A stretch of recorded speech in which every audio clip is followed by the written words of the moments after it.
The last time Reading and Queen's Park Rangers met, it ended in bitter disappointment for both. Reading and Queen's Park Rangers will be playing in the Championship next season. They regrouped and rebuilt over the summer, and both are amongst the favourites for promotion. But it's QPR who've made the better start. Premier League class in the Championship. A recent stumble has seen them drop down to third, but if they can get a win today, they will regain top spot. Oh, yes! Reading were also going well, but they were badly beaten last time out. Oh, what a mistake! That surely is the winning goal! Can they bounce back today and get the 3 points that will keep them within touching distance of the top two? Fabulous finish. He is unstoppable right now. Last season, this was a Premier League fixture, but today they meet in the Sky Bet Championship, live from the Medeski Stadium. It's Reading against Queen's Park Rangers, and as ever, available in high definition and wherever you are via Sky Go.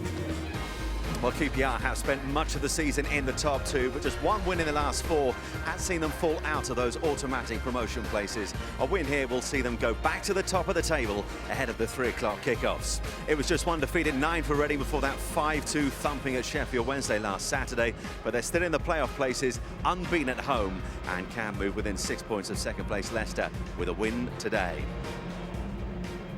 Well, 7 months on from that awful day that sealed both these clubs' Premier League fate, things are looking somewhat more positive than they did back in April. At the moment, it is Queen's Park Rangers looking most likely to gain automatic promotion, but if Reading can recover from that awful day against Sheffield Wednesday last week and pick up 3 points, they'll be right back in the mix. Alongside me this lunchtime is Peter Beagrie. Peter, these games are always important against a promotion rival, but for Reading in particular, after what happened last Saturday, has it added importance? Yeah, absolutely. It's a big test of character. They need an instant response to that, and obviously the best place to do it is at home. You know, home form's going to be imperative this year as far as these two sides are concerned, and Reading need to make a statement of intent. Taking nothing away from Sheffield Wednesday, who picked out that first league win of the season by scoring 5 past Reading defensively. Just how bad was it? Yeah, it was terrible. I mean, we look at a couple of goals here.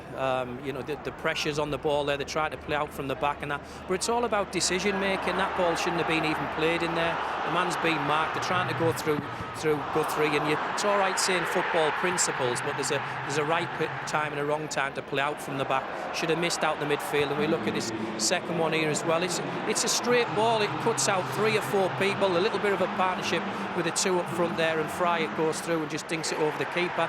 You know, not really massively creative from Sheffield Wednesday. That's the worry. And all day in that game, they were tested and the ball in behind. And for the first time this season, Nigel Atkins changed that centre pairing in defence, because in comes Casper Gorse, the ex-QPR man, for Alex Pearce. He'll be alongside Sean Morrison. What might we expect from him? Well, real experience. We just said about decision-making now. When you've played as many games in at the top level, and obviously in games of high importance, then that's where he has a massive count for him. Pearce is unlucky to miss out because the partnership with him and Morrison has been good at times this year, but Gorks has experience and he attacks the ball in both boxes. That's imperative, you know. Guthrie and obviously the likes of the manager and the staff have said that that's where they've been lacking. They've got to be ruthless in both boxes. Have they been lacking, Reading in truth, a little bit of a spark this season? Well, yes, but I mean, they are mitigating circumstances. I look at the midfield area and the likes of Williams and Karashan, who had a great partnership with Guthrie. Legiot Wood, who was a leader when they were in the Championship last year. You know, that fulcrum there, that where games are won and lost. And they would have been important players today against a team like QPR who dominate possession. Let's talk Queen's Park Rangers and have a look at their season so far. Peter, one thing they have been right from the off back in the Championship is very difficult to beat. They also enjoy a huge amount of possession, as we can see here, the leading side in the Championship as far as possession is concerned. But just the 16 goals so far this season, does that remain the one area of concern? Yeah, it does. It remains a concern for everybody watching them, and it remains a concern for the teams who are playing against them, because at some stage they will, with the players that they've got up there. Austin's got his goals that were guaranteed. The likes of Hoylett and Wright Phillips need to win with more, and now that Matty Phillips is fully fit, I expect him to start today, particularly against Kelly, who really against Antonio last week was at fault for a couple of goals as well. By their high standards, they've had a bit of a dip. One win in their last 4. Does that prove once again that promotion in this division, even for a squad of their size and capability, is never a formality. Absolutely, it just shows what a competitive nature it is, and if you're not at the top of your game. But having said that, you know, they've had injury worries as well. We've talked to Harry about how he's going to play it, and he likes wingers, he likes wide men, and invariably he's got two who are absolutely outstanding on show today as well. So I expect in these wide areas that's where the game's going to be won and lost. I've been understated to say it was a day to forget the last time these two teams met. Different season, different division.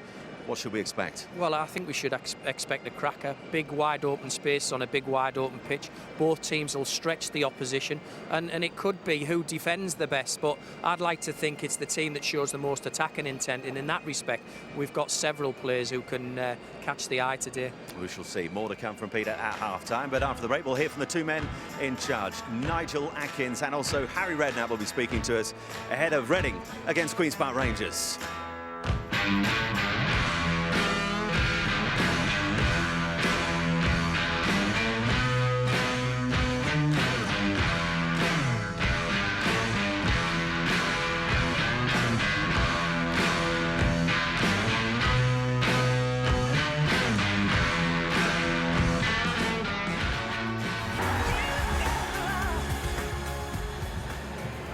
This Saturday lunchtime, we're coming live from the Madejski Stadium in the Sky Bet Championship. It's Reading against Queen's Park Rangers.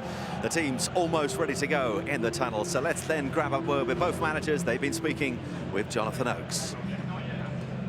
Andrew, you've changed your centre-back partnership for the first time this season. Is that a response to what happened at Sheffield Wednesday last week? I think what we've got to do is, obviously, Casper's done ever so well, training every single day. He's been very, very patient. He's been the ultimate professional. And obviously in Morrison and Pearce, who have been outstanding for us this season, a young partnership that we've done there. I've just made the call on today to go and put Casper in there alongside Morrow.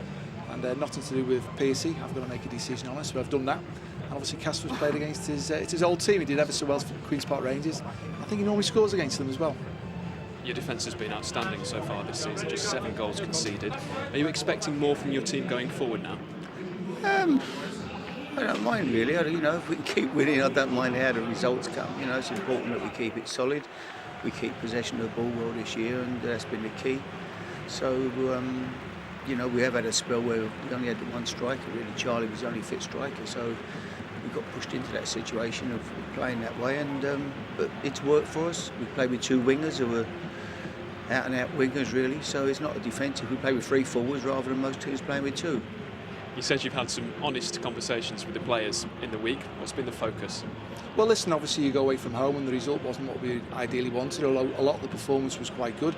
And again, we keep evolving and we keep improving all the time, and I think it's good that you actually have a conversation, you know, and learn the lessons quickly from the previous game. Put a line underneath it, train hard, and the lads have done that very efficiently through the week with a lot of intent in our preparation for today's game, and we know it's going to be a good one. So those are the thoughts of the managers. The handshakes have been completed. Let's then join our commentators, Don Goodman and first Daniel Mann. And our first job is to take a check on this afternoon's team news, and changes were seemingly inevitable for Reading after last week's drubbing at Hillsborough, but just one. Nigel Adkins brings in Kaspers Gorks, a former Queen's Park Ranger who starts in the league for the first time this season, replacing Alex Pearce. Stephen Kelly is another ex-QPR man. He had a loan spell there, and he retains his place at left-back, which has been strengthened by the sad news that Wayne Bridge needs a knee operation. Pavel Pogrebniak celebrated his 30th birthday yesterday and has a very good goal-scoring record against today's opposition. It is a Queen's Park Rangers side that has plenty of familiar names. They got back to winning ways against Derby last week, where Matt Phillips had his best game yet in a Rangers shirt. Gary O'Neill replaces the unfortunate Alejandro Faulin in the only change. The Argentinian faces a lengthy absence with a serious knee injury. There are 3 full England internationals in the lineup with more than 30 caps between them. Well, a place on the bench is not the 25th birthday present Alex Pearce was hoping for, having played every championship minute prior to today. Nico Kranjčar returns from a hamstring injury to take his place in the QPR squad. Welcome news for Croatia ahead of their World Cup playoff with Iceland next week. So a big occasion. This is a big call for Nigel Adkins. Kaspers Gorks brought into the side at the heart of the defence, Don. Well, he has, and sometimes as a manager you've got to be fairly ruthless. You know, Nigel Adkins has got the 12th best defence in the Championship. That is not going to get you promotion, and he feels that the experience of Gorks, allied to his goal-scoring ability, particularly against QPR it seems, is a good call for him to make, and it's hard to disagree with him. QPR have been a little goal shy, but there is a man who could help them improve that. Matt Phillips, who had an outstanding game last week against Derby. Yeah, we just heard Harry Redknapp allude to the fact that he'd had injury problems in forward areas. He will be thrilled to have this man back, and if he can get him anywhere near the form that he showed at Blackpool, he will help Charlie Austin for sure in that goal-scoring department.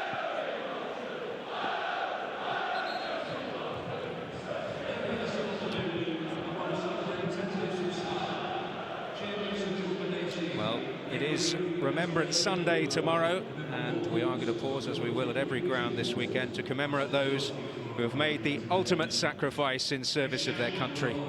At the going down of the sun and in the morning, we will remember them. At the going down of the sun and in the morning, we will remember them. We now remember with a minute's silence all those who have made the ultimate sacrifice for their country.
Poignant moment, putting the game's trials and tribulations into perspective.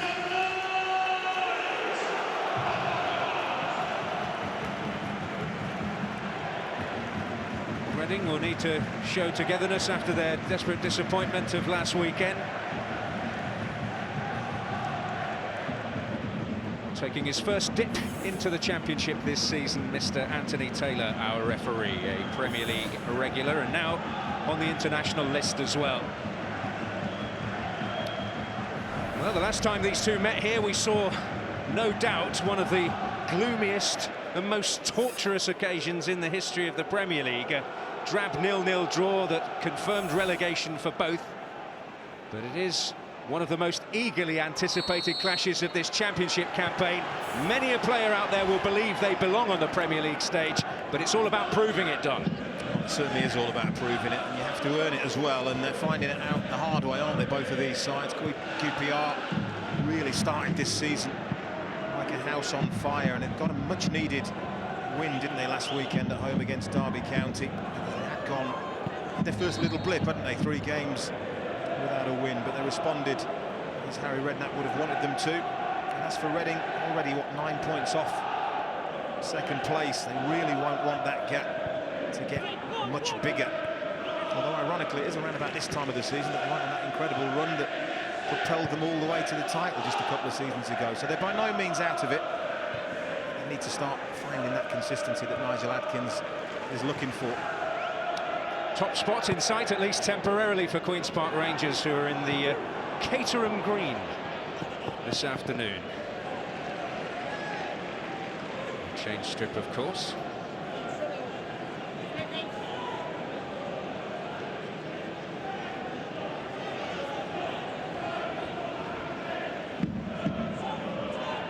For Robson Kanu, who's felt he was being tugged by Benoit Asuekoto. Just the mention of those types of names in this QPR side, saw them walk into the dressing room area. It was not a squad that reeked of Championship, let's be honest. Incredibly strong squad, isn't it? You know, there are several Championship clubs boast the same kind of quality, similar kind of quality. Look at the bench. Lots of Nedum Onuoha, Andy Johnson, Cranshaw, Carl Henry, and others. Just highlights the strength in depth, doesn't it? Yeah, good to see Nedum back, Nedum Onuoha, after his hamstring problem. Clint Hill has moved back to his natural position and filled in, if that is the phrase, more than admirably. Here's Junior Hoilett, a man who can certainly make things happen, and he's looking to do so. Well, Reading, you have been warned. Do not let Junior Hoilett or players like him just advance and allow him to shoot. They give him a free shot, nobody closes him down, and he very, very nearly punishes them for it. Robson-Kanu almost caught in possession, but certainly the warning signs are there for the men in blue and white. It's Nigel Adkins who's the first manager to come off the comfort of his bench to the sideline, because he knows how close his team have just gone to conceding an early goal, and that's the last thing they need against this calibre of opposition. Super strike, take nothing away from it. And what Nigel Adkins won't like is the fact that his defenders just allowed Hoilett to advance. It's dipping all the time. And Alex McCarthy breathes a huge sigh of relief as it crashes back off the bar.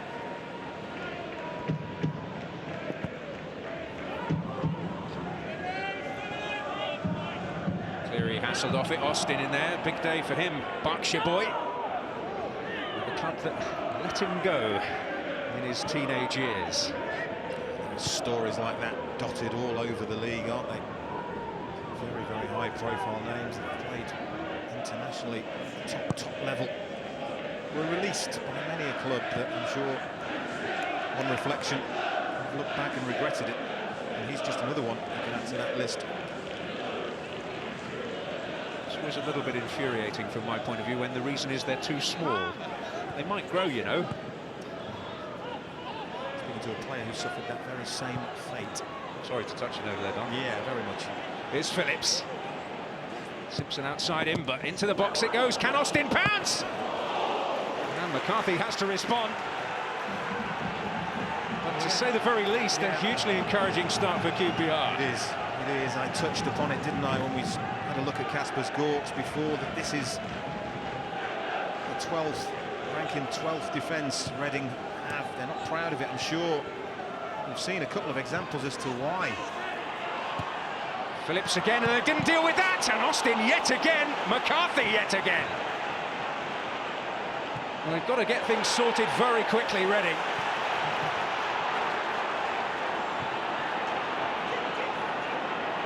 Here's McCleary.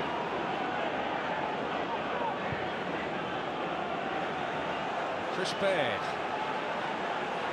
Where is Kasper Gorks? His only previous appearance this season was in a 6-0 defeat in the League Cup against Peterborough. Now Robson-Kanu. Now he can get Reading going. Kelly. 4 in and around the penalty area. Matt Phillips doing some good tracking back. Has played a right back, remember, on the odd occasion.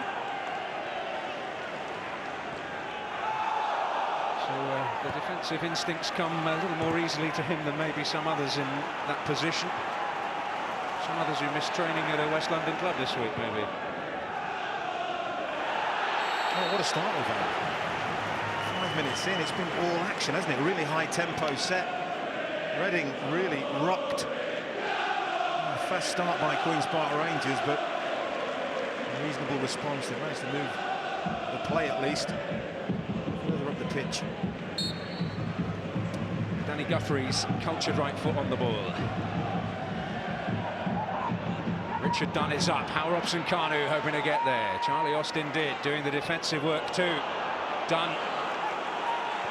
Gorks hoping to make an impact at the other end, as he tends to do against his old club. Kelly's cross. Over the head of Pogrebniak. Suakoto can get it away. The pace they have got in those wide areas gives them a good outlet in those situations. Well, right in the thick of the action. Early doors, isn't he? Ball failed to cut it out, don't they? Kaspers Gorks, and Austin pounces, hits the target, like all good strikers do, and then a second one comes in. And once again, Charlie Austin hits the target, and Reading breathe a huge sigh of relief. They are rather fortunate not to be behind so far in this game. It's good work by Genus. Hasn't been a fixture in this QPR side by any means this season. Phillips again, he's having some joy. There's Guthrie, mentioned his cultured right foot. I'm not sure what adjective I'm going to use about his haircut as the afternoon goes on. Well, not cultured, I'm sure. There are a few I've toyed with, but probably aren't suitable. Interesting battle in there, wasn't it, with his old Newcastle teammate, Mr. Joey Barton. Obita didn't convince Anthony Taylor that that was worthy of a free kick. The young man feels there was a little bit of contact. Just takes that extra touch to move it beyond Richard Dunn. Tiny coming together. Well, he'll be relatively pleased, won't he? The only disappointment really for him will be that his team haven't taken advantage of the chances that have come their way. And that won't be the first time that he will have heard that said, I'm sure, this season. Really does go against the grain for a Harry Redknapp team. It's not something that he's deliberately set out to be. No. Solid and gritty first. Absolutely. Having said all of that, you only have to look back 12 months to see the template that was set by Cardiff City. And the fact that they romped the league, being solid and hard to beat. More than one way to skin a cat, isn't it? People want an improvement in that respect defensively, particularly given the rather damning evidence from last week up at Hillsborough. I suppose a Wednesday win had to happen sooner or later. Well, they were better than that as well. The only club in the Championship not to win, and I remember suffering a similar fate when I was playing for Motherwell. I apologise to Motherwell fans, but Aberdeen came to town in end of October not having won a game and beat us 6-5 in the most remarkable game. So 5-2 wasn't a bad effort at matching that, was it, from Sheffield Wednesday? Yes, quite a dramatic tussle, it would be fair to say, at Fir Park. Messrs Gorham and Leighton, despite the number of goals on top form, you were saying. Should have been 21-20, I think, as I recall. Wasn't boring. I have to say, 10 minutes in, this has been far from that, this game. Both teams having a real go.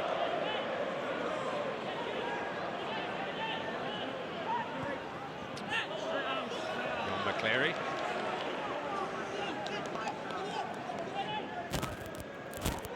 Little knee problem a few weeks back. Missed the big battle with Burnley.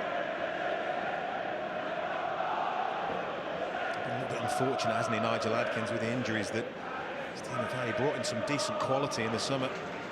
Likes of Wayne Bridge, Drenthe, Yeah. as well, Danny Williams, and Billy Sharp, unavailable today. All quality players that have been brought to the club to help them get back to the Premier League. Listen, Wayne Bridge certainly a player that Queen's Park Rangers would have loved to have had. Rumours, the ructions that the failure to land him caused still go on. Surprised to say, I don't think they were too happy about it at Loftus Road. It's great when you can just go out and loan Benoit Assou-Ekotto, though, isn't it? Eh? Phillips again. He's drifted away from Kasper Gorks. And he will fire it the wrong side of the net from a Queen's Park Rangers point of view. It fooled a few. Well, it nearly fooled me, I have to say. Again, straight ball, times his run. He knows that he's got the pace and the trickery to beat this Reading defence and lets rip with his weaker left foot. He's not a million miles away. Finds the side netting, makes the net ripple look and the bulge. Had the Queen's Park Rangers supporters fooled for a second. He's an obvious avenue, isn't he? Queen's Park Rangers are looking to win this game. Started fantastically well. Pogrebniak trying to bulldoze his way through. He's a big, strong lad, so is Clint Hill. Take no prisoners. He clearly just barges into the centre half.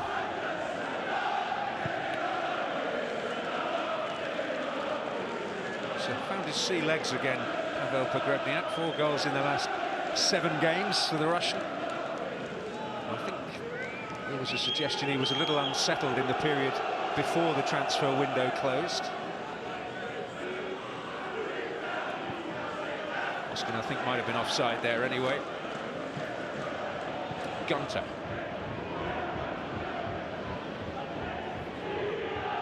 Hill winning his battle, and here's Jenas. There's a sense of menace about Queen's Park Rangers at the moment. Good shot there by Baird. That's an important job in that midfield.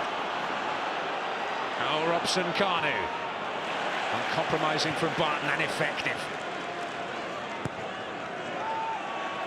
I must admit that there was a real good tempo and a real good feel about the start of this game. Whilst statistically you might expect it to be tight and low scoring, it certainly doesn't feel that way in the opening 13 minutes. Phillips again, having a wonderful time of it. O'Neill. Phillips.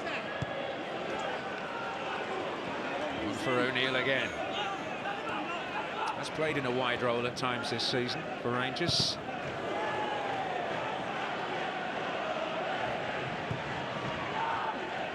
They drift it towards Austin. That's dealt with by Morrison.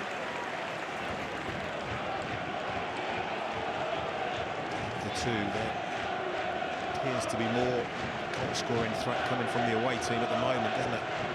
Reading have had some decent moments, but Robert Green in there, Queen's Park Rangers goal, hasn't had anything to do yet.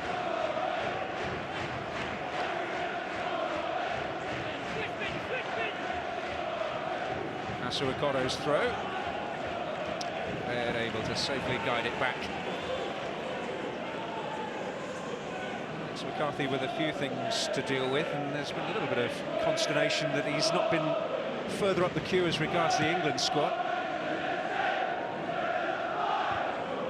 Has been a part of it before, the Ireland and Brazil friendlies at the tail end of last season. England squad, something Robert Green knows all about.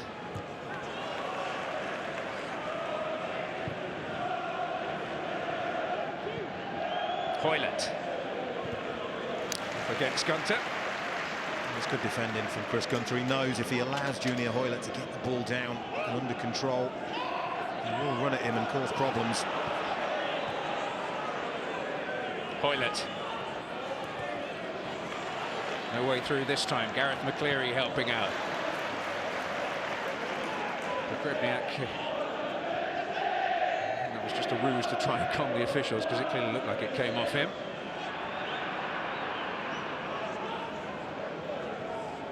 O'Neill. That's Guthrie. And O'Neill again. And he's dug it out. There was a sense of hesitancy at the back there from Reading. Simpson. Morrison beating Austin to it. Masuakoto back in there, but I think Jenas coming back from offside. McCarthy quickly getting on with it. Obita chasing.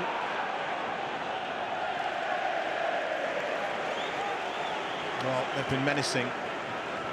The guys at the top have spoken about how Queen's Park Rangers boast the best possession, but it's what you do with that possession, and look at that. They are forcing Reading backwards and creating chances.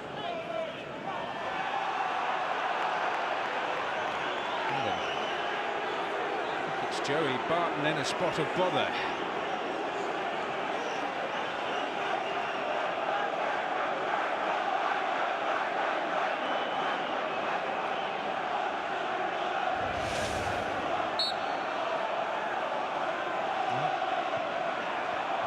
An arm up to stop Joey Barton going towards the ball. Didn't appear to be too much in it, did that? He's a player that does attract the wrong sort of attention, if you like, from opponents, from spectators, from one wondering who he doesn't attract that sort of attention. He loves it as well, doesn't he? He absolutely loves it. Thrives on it. Well, from a man who said there was no way he would be playing in the Championship this season, he's settled down to life here extremely well. It was is all about him having the right attitude, and he has, and some. It's been exceptional for Harry Redknapp and QPR, and has undoubted quality to be playing in the Premier League.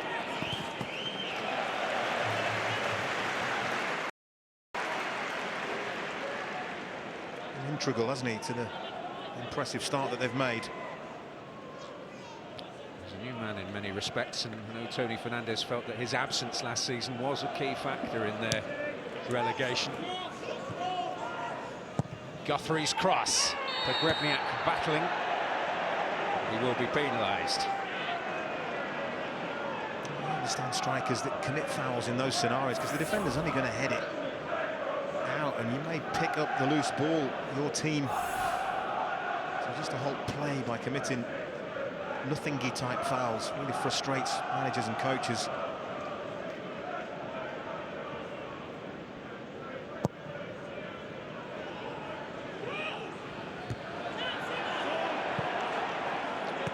Kelly and Obita going for the same ball. Simpson. Obita has robbed him. There's Kelly. Guthrie. Space for Gunter to attack, but Benoit Asuakoto is there.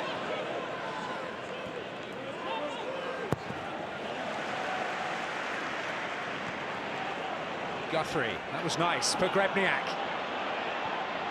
Now Obita.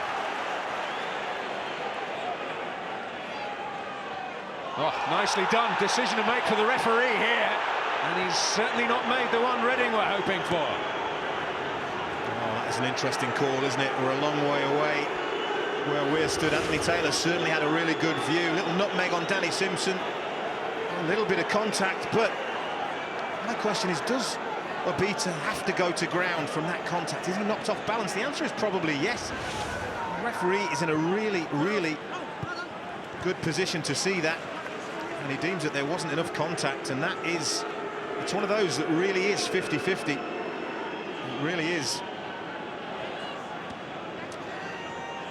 When a player does try and squirm between two defenders like that, there's always a high likelihood that there's going to be some contact. There's a player on the QPR bench today who made a bit of an art of winning penalties in that kind of situation. I think the whole thing is, generally, had that taken place anywhere else on the pitch, I think the referee probably would have blown the whistle. He certainly had a good look at it, Anthony Taylor. But the thing about giving decisions like that is you have to be 100% certain. That is the law for refereeing, and if he wasn't, he can't give it. A lot of factors for him to weigh up there as well. The nature of the contact, if there was any, and where precisely it came. Hoylett. Austin in the box. Phillips arriving. There are plenty up here for QPR. But dealt with by Kelly.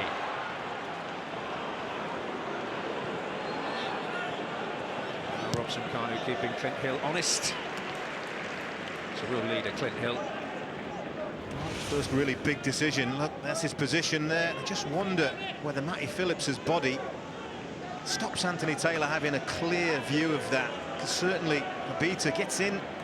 There's a little bit of contact from Simpson. I think there are many referees out there who would have been given a penalty for that. O'Neill. Now Phillips. Genus and Austin were in there. Simpson to retrieve the situation here for Rangers. Barton. O'Neill.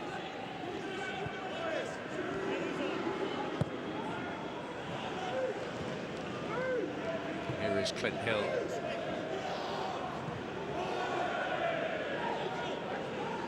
A bit of Scouse grit in this side with him and Joey Barton.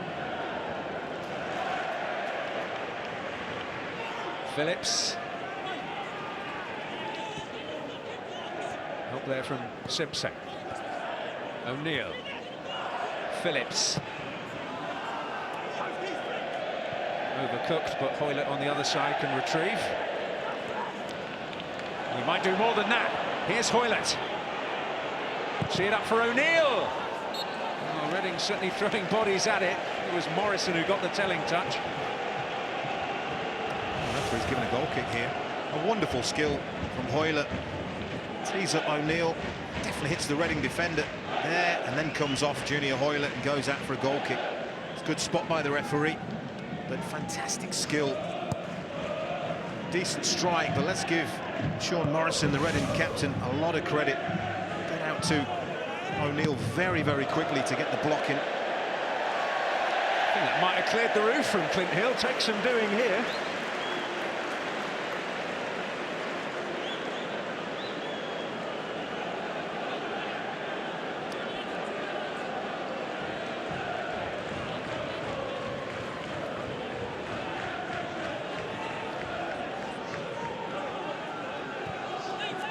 Asuakoto. Well, they're having possession, they're having territory, and they're having all the attempts at goal, the away team, and it has to change from a Reading perspective, or else they will lose this game. And it's most of the trouble is being caused by the two wide boys, isn't it? Matt Phillips and Junior Hoyle really are on fire at the moment. Until then. Yes, the inevitable happened. Here's Guthrie. No strikes at goal from the home team, and they've been in good goal-scoring form as well. 14 goals have come in their last 7 games, and when you consider that amounts to only 2 less than Queen's Park Rangers' whole season's efforts. So goals haven't been the problem for Reading. But they have tended to come later on in games. Oh, nicely done by McCleary. Chance to strike. Lovely skill to make the space. I think he has just one touch too many here. It's into him from Gunter. Gets turned, which is great. Little step over. And then he just leans back. Reading's first attempt on goal of the match. Not one he'll look back on with any great fondness. Has been talking about the stick he's been getting from his teammates for not getting in on the goal-scoring act too often this season. One against Doncaster, relieved a bit of that pressure the other week. Oh, nicely done by Hal Robson-Kanu. Now here's Pogrebniak. Obita. The most popular man with the Queen's Park Rangers fans at the moment. They saw as his attempts to contrive a penalty.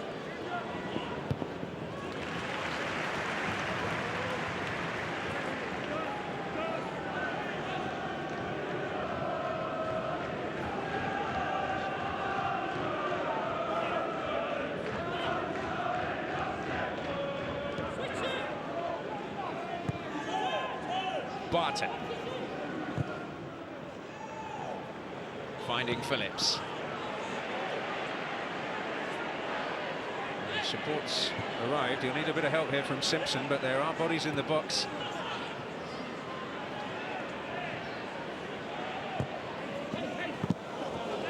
McCarthy with some safe hands. That's the problem that Matt Phillips gives you, as he can go on a strong right side and down for the touchline. He can cut in and put decent quality in with that left foot. Keeps you honest, doesn't it, as a fullback?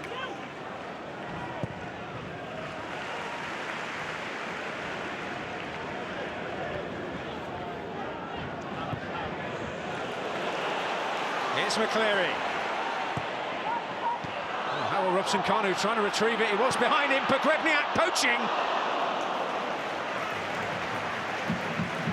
Well, at the start of all this, there's some wonderful movement from McCleary in behind Benoit Asuakoto. Then he's got to pick the right pass. He does, just a fraction behind Howell Robson-Kanu, but it breaks. Pogrebniak pokes a toe at it. Wow, maybe could have got a corner for that, but it's not that far wide, is it? And all of a sudden there's a little bit more attacking menace coming from the home team. Some good work from McCleary and from Robson-Kanu there. Pogrebniak's certainly a threat, causing Dunn some problems, and Barton too. Guthrie. He felt he was clipped, advantage played, but they can't take advantage. It's not really like Danny Guthrie. From the goal scoring, he's had a good season. He's already equalled his best ever league tally of goals this season. I would say some would argue he should have always got more goals because he's got a really good strike on him, hasn't he? That's one of the reasons why he's kept this haircut, because it brought him luck against Birmingham a few weeks back when he scored a couple.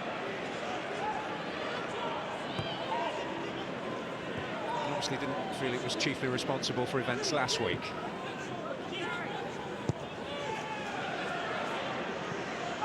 The referee getting rather in the way, but they'll find McCleary anyway.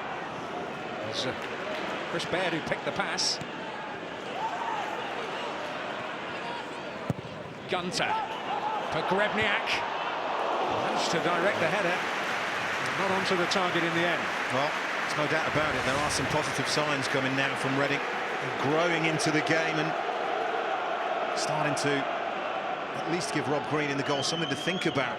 Good ball in, Pogrebniak gets up above Dunn, but he's always under pressure. He can't really direct that where he wants to. Some goal if he had managed to produce one from that sort of situation. So I watched the game at Sheffield Wednesday last night for my sins, and they didn't actually start too badly, Reading, in the first 20 minutes.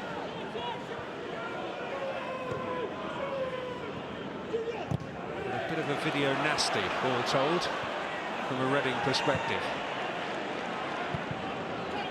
Lots of defensive errors, weren't there? It's a foul by Barton on Hal Robson-Kanu.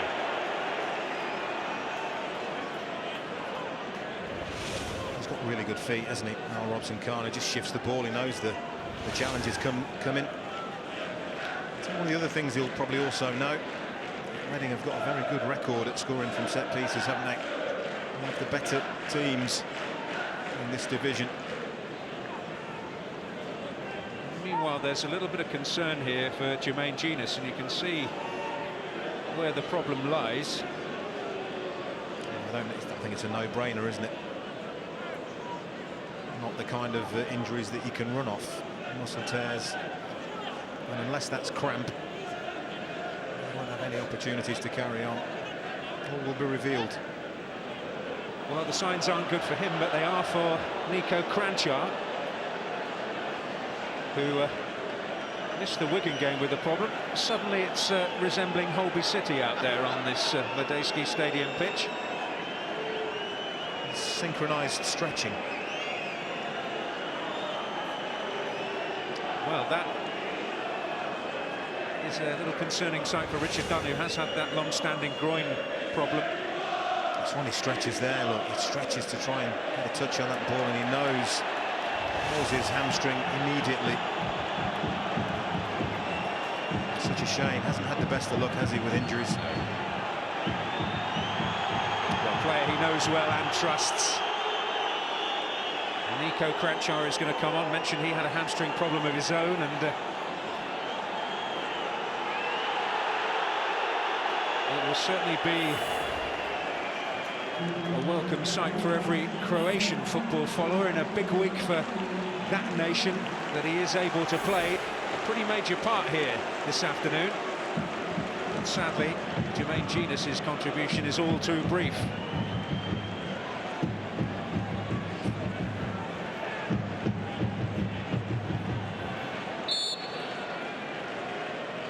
Richard Dunn not available to Queen's Park Rangers here as they defend it. Great header by Baird, and a terrific bit of work by Rob Green. Well, it is terrific, and I'll tell you why, because when he saves this, he knows there are on-rushing forwards. He has to palm this ball away from goal, and he gets it spot on. Look how close Pogrebniak is to getting on the end of that. If he parries it anywhere but there, the big striker would have a tap in. It's wonderful goalkeeping.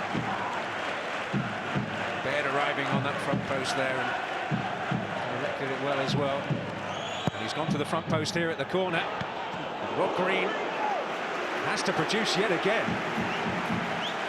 It's been half an hour of two halves, hasn't it? Queen's Park Rangers and the traps like lightning, but it's Reading playing the most threat now.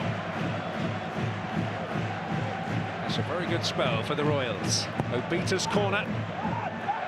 Deeper this time. Richard Dunn can play his part at this set piece. And guide it to only relative safety. Guthrie poised to deliver this time, as he did from the free kick. Good movement in there, but it's a pretty emphatic header. Phillips can bring it away, and they always carry this menace on the counter when they've got the likes of him around.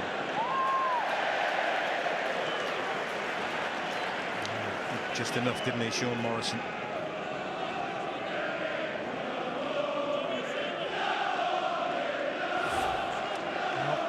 Nigel Adkins will be absolutely thrilled with that. That's 10 minutes. They're the ones seeing most of the ball and looking menacing with it.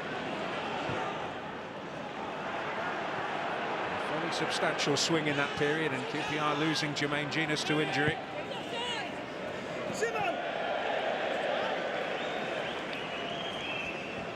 Well, it is the definition of a Super Sunday tomorrow, a Super Sunday hat-trick. Taking care of your afternoon. Tottenham against Newcastle. Coverage begins at 11:30, Sky Sports 1. Kick-off at 12 o'clock. Sunderland against Manchester City follows. Manchester United against Arsenal, a game which is even more mouth-watering than ever. That one also available in 3D. Really the onus on Manchester United to produce something right back in the picture. Intrigue about just how good a result that was in midweek for them in the Champions League as well. We probably won't know until December the 10th. Won't be revealed then.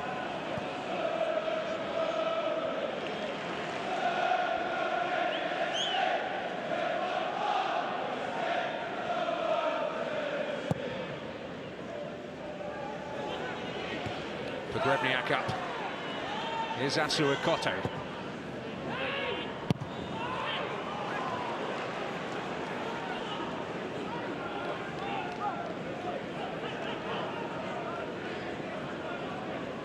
Better signs for his team. Must have feared the worst in 20 minutes or so. He knows he doesn't need us to tell him the talent that Queen's Park Rangers have out there on the pitch. They're always going to carry a threat.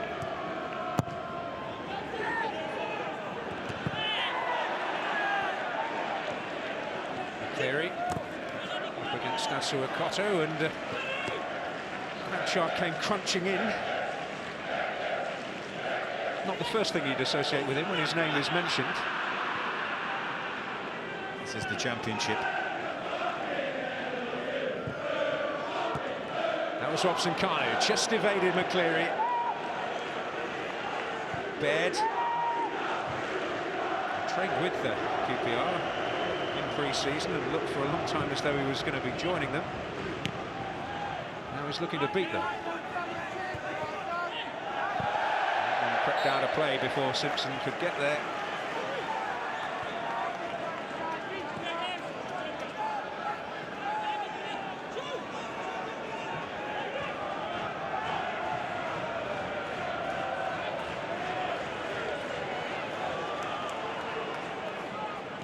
Robson Kanu. Get the break of the ball here. I think it falls to the feet of Gary O'Neill. Intelligent ball, but didn't reach its target. Pogrebniak. Now he's the meat in the sandwich. Hasn't he done well to retrieve it? McCleary. Can he get the better of O'Neill? Venom on the cross. Kelly. Emphasising how right-sided he is playing at left-back. Improvisation. It's a wonderful cross from McCleary, who's really grown into this game, hasn't he? Keep the pressure on Reading. Ends up with an audacious attempt from Stephen Kelly. Brief spell at QPR, what, 10 years back, did include a playoff final. Well, not so long ago, that read 5-0 in Queen's Park Rangers' favour. It's better from the home team, isn't it? Real big save in there, wasn't there, from Rob Green as well. Not just that he got there, but as cleared on, importantly, he guided it in a certain direction, away from the onrushing Pogrebniak in particular. He's a class goalkeeper. He is. It's the difference between a decent goalkeeper and an outstanding one, and he certainly is and has been one of those. Pogrebniak. Asuakoto able to get there and then losing it. Cannoned off Barton into Robson Kanu's path. Well, real promise here, but only promise. It's Gunter. Well, brilliant play again from Hal Robson Kanu, and he, to be honest, to be fair to him, after the skill, gets to the byline and he puts this ball, once he's beaten Joey Barton, into the only place that he can, cuts it back, but that is very experienced defending from Clint Hill. He knew exactly Hal Robson Kanu where he wanted to put that ball.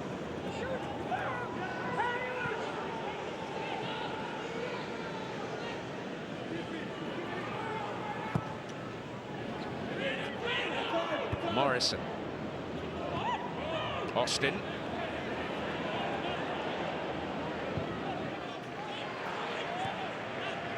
Danny Simpson. Austin up! And McCarthy to respond. Well, the keepers certainly having to produce their best. Asuakoto. I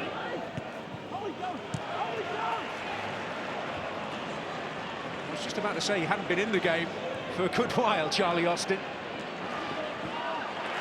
Well, what stands out to me about Charlie Austin is he's had 3 attempts, and all 3 he's made Alex McCarthy work really hard in the Reading goal.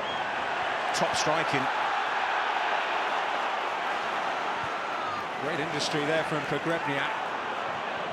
Well, Robson Kanu up against Clint Hill, who was up to the challenge.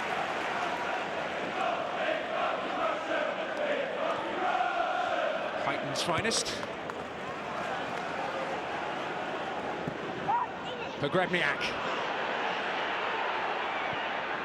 Managed to guide it to McCleary. 4 in and around the box for Reading. Simpson's header. Asuakoto has to try and complete the job. Hoylett. Morrison. Nicely done. Obita. Gawks. Baird. Obita. This is good football. Kelly hoping to get there. And Matt Phillips does well, doesn't he? And it is noticeable, isn't it? We've had Hoylett almost playing at left back a second ago, and Matt Phillips almost playing at right back. When you consider the impact that those two had on the opening 20 minutes, they were getting an awful lot of the ball in attacking areas, causing problems for Reading, but they've been forced back. You really do have to give credit to the home team, the way they've come back into this game. It really does illustrate the change. Well, this was an isolated attack, wasn't it, from Queen's Park Rangers? Great ball in from Simpson. Charlie Austin, clever movement, gets on the end of it, heads it down, makes it awkward, but McCarthy equal to the task. Again, just like Rob Green, palms it away from the danger. Really good goalkeeping. 3 attempts, 3 on target. I feel a little bit unlucky that he hasn't scored here this afternoon so far, but he'll keep going in search. Rest assured of that. I suppose by the standards he set, 3 games without a goal is a bit of a drought, isn't it? Sometimes by the standards he's set. By the standards he's set. Sometimes you'll go through a period there, just to highlight what we were saying, where you get that, but he can't do much more than he's done here this afternoon. Well, he's been presented with the ball there by McCarthy. This is where the QPR attackers stem from. It is Hoylett working a shooting position. Oh, and McCarthy on the stretch did so well. Well, I think the phrase full stretch springs to mind. He's done this before, hasn't he? Drives in, you know he wants to get the strike away, and look at that from Alex McCarthy. It comes through a lot of bodies as well, and that's what makes that even more impressive. Wonderful goalkeeping. Top draw stuff.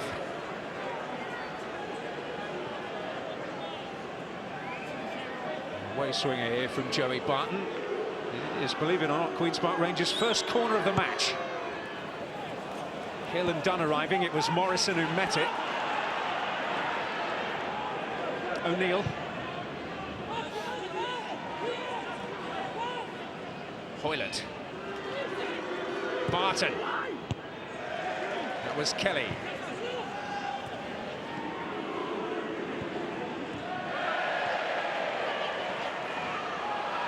Barton biting at the heels of Hal Robson-Kanu. It's been a little bit of a simmering feud, that one. Come together a few times as the game has gone on. Danny Simpson sweeping up there. O'Neill. Phillips. Wide open spaces to raid into. Only Austin in the box at the moment, although a few joining them. Oh, brilliant stuff by Phillips. There's no doubt about it, the attacking players on this pitch from both sides causing defenders massive problems, and the only reason we haven't had a goal yet is down to the two goalkeepers. It's been approaching a bit of a masterclass in that respect. It's Hoylett. Austin. O'Neill. Good response this from Rangers. A spell where Reading were on top.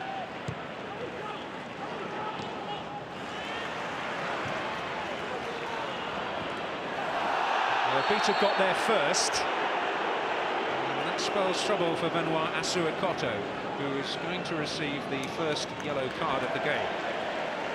I don't think it's for the severity of the challenge, but I think Abita has rolled the ball past him, and it's going to be a good situation for Reading, and that's the reason. Benoit Asuakoto ends up seeing yellow.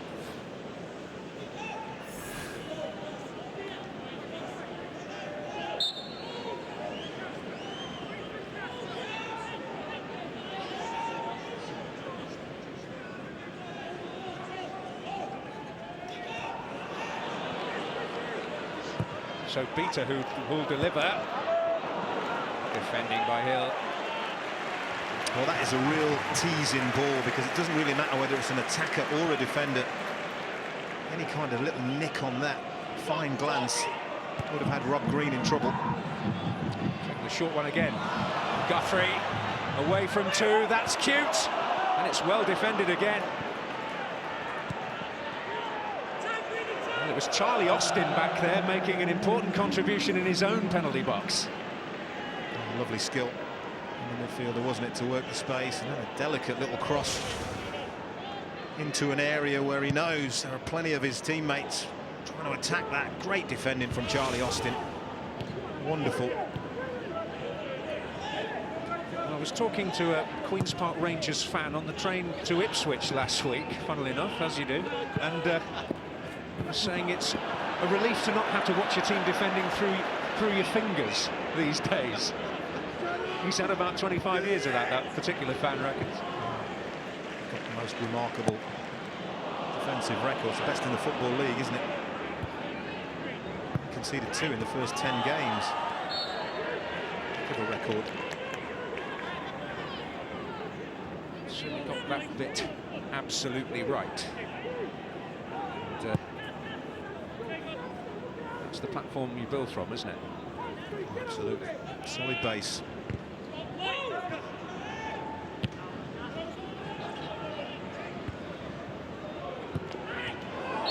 Foul on Barton, and possibly last chance of the half will go Queen's Park Rangers' way. I think if they're looking at the scoreboard, they'll realise the time is up. I think they should be taking a strike here. The goal probably will be the last kick of the half.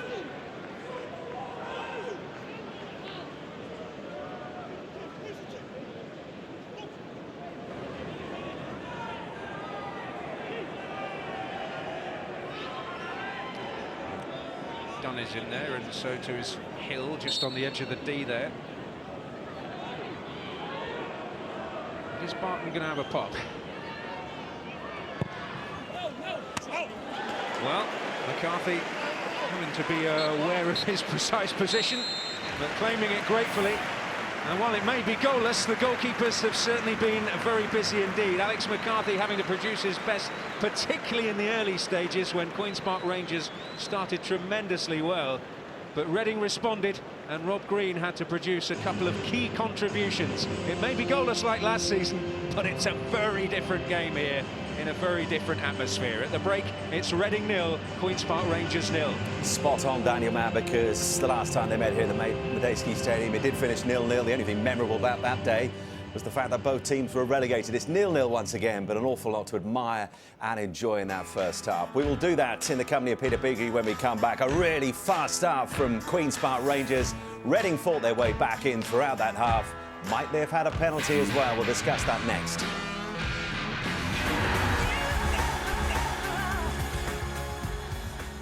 A 0-0 to forget the last time these two teams met here at the Medeski Stadium back in April. A really good half. There's no goals scored so far, but plenty of action. 8 attempts from Queen's Park Rangers, 5 from the home side, 5 on target from Queen's Park Rangers so far.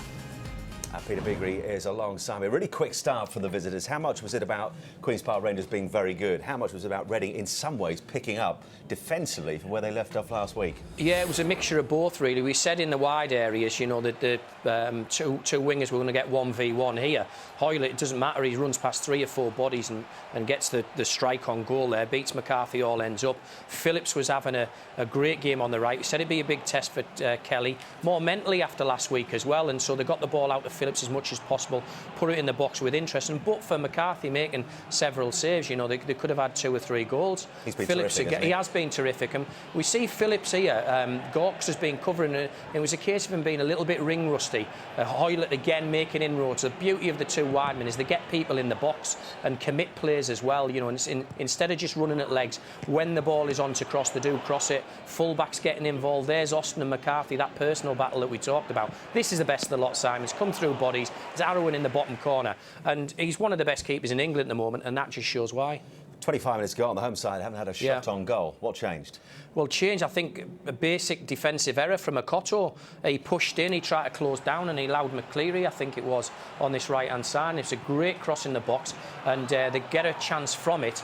Pobrevniak just stabs at the ball, could have easily been on target. And just from then, they just gained momentum. They put balls in the box. They had the pressure as well. It was as if to say, right, the best form of defence is attack. Get on the front foot and try and test this team. So you're saying that isolated moment from Akoto was a tide turner for the home side? I think it was, absolutely. Everything stemmed from there. McCleary getting in the ball getting in the wide area. They did too.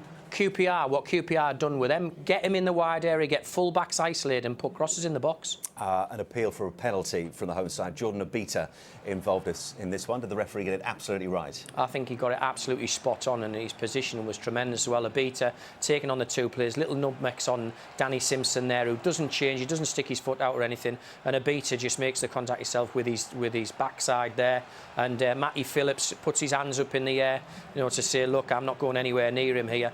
You're not giving a penalty away. If he gets through, he gets through. But look at where the referee's positioning is there. And that was a high-octane start, and he did well to keep up with play, to be fair. If you've got to pick a team who's looking the more likely to pick up 3 points, who's it been so far? Well, I think from an individual point of view, the most threat has come from QPR. I think they've had the best chances, Austin and McCarthy, that personal battle.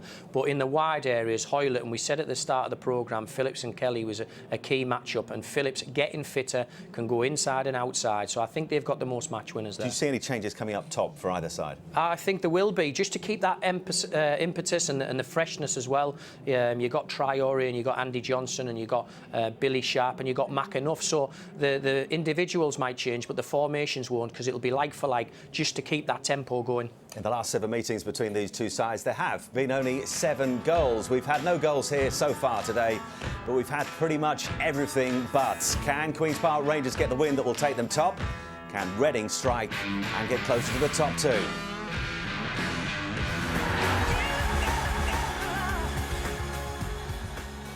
The autumn internationals continue today. It was a winning start for England against Australia at Twickenham last week, and they make it 2 out of 2. They play Argentina. Our coverage underway 1:30, Sky Sports 2, and also available in Sky 3D.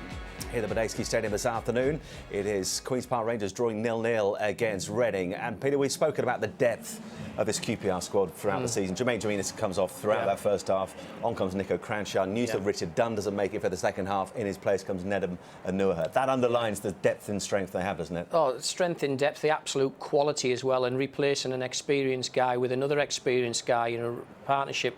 We look at direct contrast, you know, with Reading there, left back, you know, Wayne Bridge expected to come back. He's had a knee operation, and they're playing people out of position. Kelly going there on the left-hand side. So as far as QPR are concerned, the squad's being tested, but it's great to have that quality. OK, can either side grab the win? Let's find out once again in the company of our commentators, Don Goodman and first Daniel Mann. Yeah, just to confirm, Nedum Onuoha, the replacement for Richard Dunn, who has had a pretty long-standing groin problem. That's the reason why Richard isn't going away with the Republic of Ireland squad in the forthcoming break. Nedum himself has just returned from a hamstring problem, having missed 7 games. So perhaps an earlier than expected opportunity to get back in the saddle. Well, no shortage of entertainment in the first half. The only shortage is in terms of goals. Well, I think there will be positive messages from both dressing rooms, because there were lots of positives that they could both take from that. There really were. It's a big 3 points, and you look at the records of both of these teams when they've scored the first goal this season in the Championship, and neither of them have lost. So that's how big the first goal is probably going to be here. Rangers looking to find it. That's Hoylett, fed by Cranshaw. Austin waits. It's hooked away initially by Morrison and then by Baird. Well, looking to get on the front foot again at the start of this second half, as they did so impressively at the start of the first. Why wouldn't you, when you've got an opportunity to go top of the table with 3 points before all your rivals play? It's a little bit of pressure on the others. Yeah, Burnley with an intriguing tussle as Eddie Howe goes back to Turf Moor with Bournemouth today. Leicester Forest is tasty on any day, juicy, regardless of the implications. Here are the highlights of today's 3 o'clock kickoffs.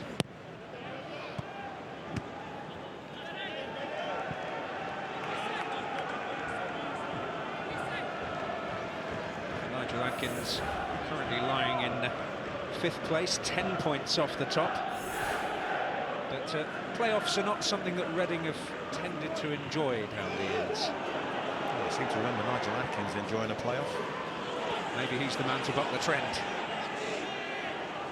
Phillips. Well, that's twice now, and we're less than 2 minutes in, and Queen's Park Rangers have managed to get both Junior Hoylett on the left-hand side and Matt Phillips on the right-hand side. On the ball and in those attacking situations, running at fullbacks. Reading, what they did when they were on top was they managed to cut off that supply, didn't they, to the wide players. They've got to try and do that again. Well, that's useful. Tommaso Okoto looking for Charlie Austin. He always seems to find that space. He's an intelligent striker, and that's why he scored so many goals. His movement within that 18-yard box is exceptional. It's no surprise to me to see that he had all of those attempts in the first half, and he worked the goalkeeper with them. 7 for Austin so far, 7 goals.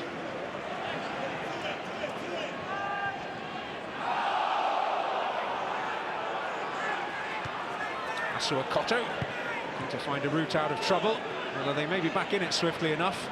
Cranshaw intervened to good effect, and Hoylett. You'd always keep the pressure on Benoit Asu Okoto, wouldn't you? Because he isn't a defender, unlike his teammate Clint Hill, to stick it in row Z. He will take a little risk. He's got away with that one.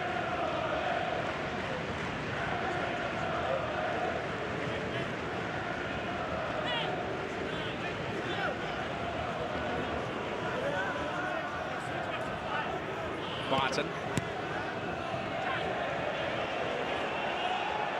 Well, Austin giving chase here, at least giving Morrison something to think about. And Gunter will likewise have that problem. Asu Okoto wants a free kick. I thought he was about to stop in expectation of it arriving, but fortunate for Rangers that he didn't. It's almost like deja vu, isn't it? Second half start strong from Queen's Park Rangers. Here's McCleary. Certainly sparked things into life for Reading. Need to find that spark again in the second half. Kelly. Obita. Simpson to block the cross.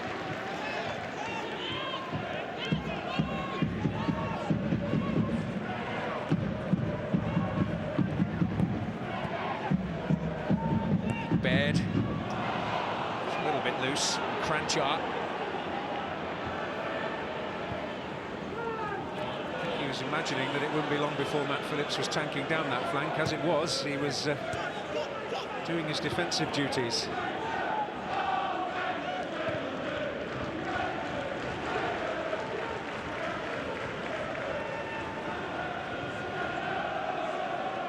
Draws last season. Reading have won just one of the last 8 against Queen's Park Rangers in history. Rangers have won just 1 of 7 here at the Madejski Stadium. He's got a great record against Reading as well, hasn't he? Beaten in the last 11 confrontations he's had with them. Of course, he had that memorable 7-4. Yes, manager of Portsmouth, didn't he? Yes, commentator's nightmare, that one. I think just about every goal was deflected in the 11, some more than once.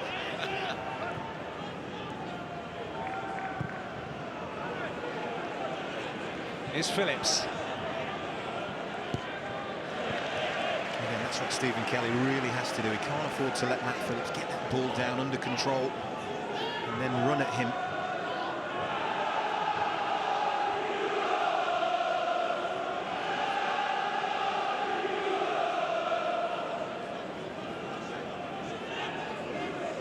O'Neill. Nicely into Phillips. Kelly was there again. Ogrebniak. Hustle and bustle as well from the Russian today. He's worked hard, hasn't he?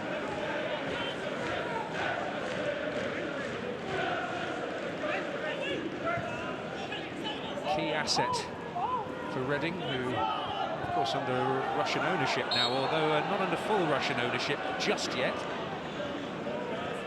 Spokes in the wheels in terms of that deal.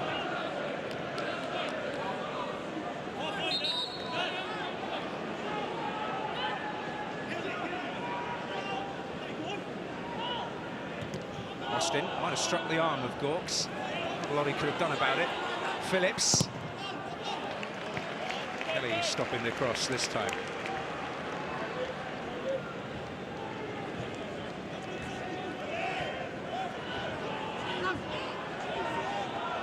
Anua.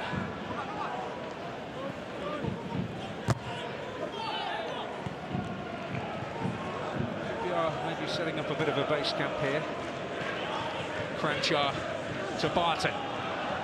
Robson Kanu was closing in, but he managed to find O'Neill. Cranchar. Simpson. Phillips.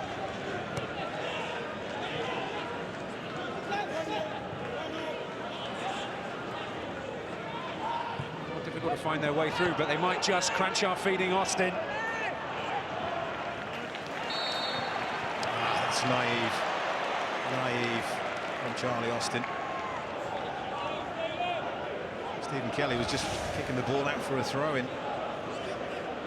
And the striker, no need for him to barge into the fullback. The first negative of the afternoon. Yeah. A terrific day for a man who has been more or less a 1 goal every 2 games man throughout his career. Even when he was working as a bricklayer and playing for Poole Town. It's quite a rise. He's risen to the challenge every time he stepped up in class as well, hasn't he?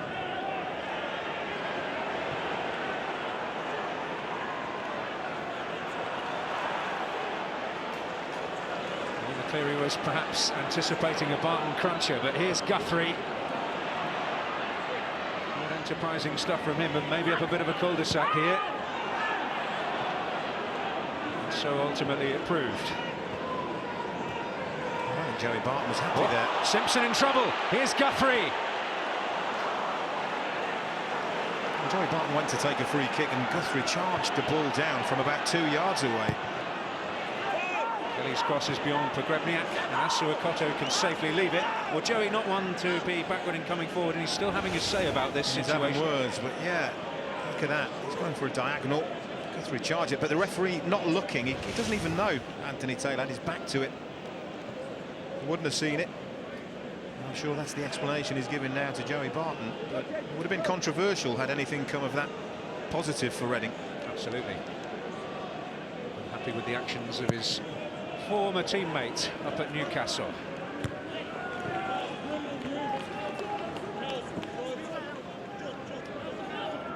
Rallying cry from Nigel Adkins. Yeah, the game as a whole in the second half hasn't quite hit the heights of the first half yet. We're in 10 minutes in. I think what Nigel Adkins will be pleased with is the way his team have defended, because Queen's Park Rangers have pushed them back a little bit but not created anything. Well, when you've conceded 5 goals in your last game against the team who are struggling a bit in the Championship, then that's certainly the first thing to address, isn't it? Yeah, absolutely. Well, they haven't had a clean sheet in the last 5 games as well, and that would be a massive, massive plus for them if they could achieve one against this calibre of opposition. A long way from doing that just yet.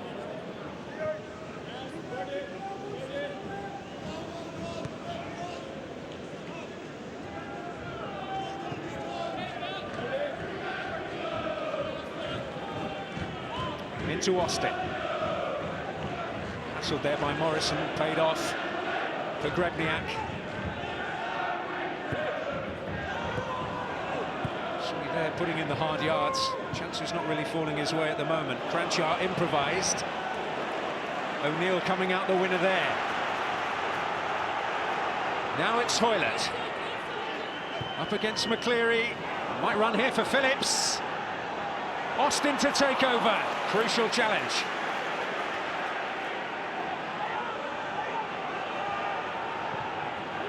Turned in again. It's certainly a header that Gunter had to make with Hoylett arriving. O'Neill, Asuakoto. This time it's Gawks who's in the way. Well, I said there hadn't been any real menace in the opening 10 minutes, but certainly in the last minute there has been. It's the away team again. We've seen Asuakoto hammer those into the top corner before now in his Tottenham days. Not too often, Mike, but on the odd occasion. Barton maybe set his sights here. Worth a go. You know he can strike them from distance, don't we? We've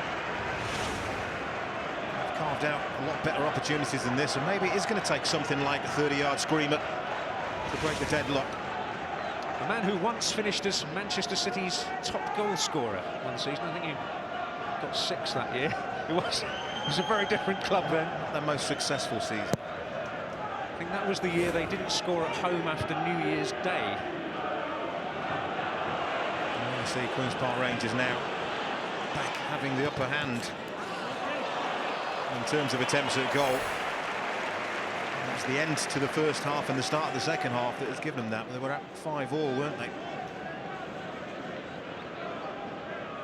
You can't accuse Queen's Park Rangers of being in any way negative, can you? You look at their goal scoring chance. 16 clubs in the Championship have scored more goals than Queen's Park Rangers, and on the evidence of what you've seen today with all that talent and all that menace, that's going to change one day, and I think someday soon somebody's going to be on the end of a hiding at their expense. I do wonder if Pogrebniak handled it in the build-up to this. This is Obita. He forced a corner. Certainly there weren't the most vehement of appeals from the Rangers players.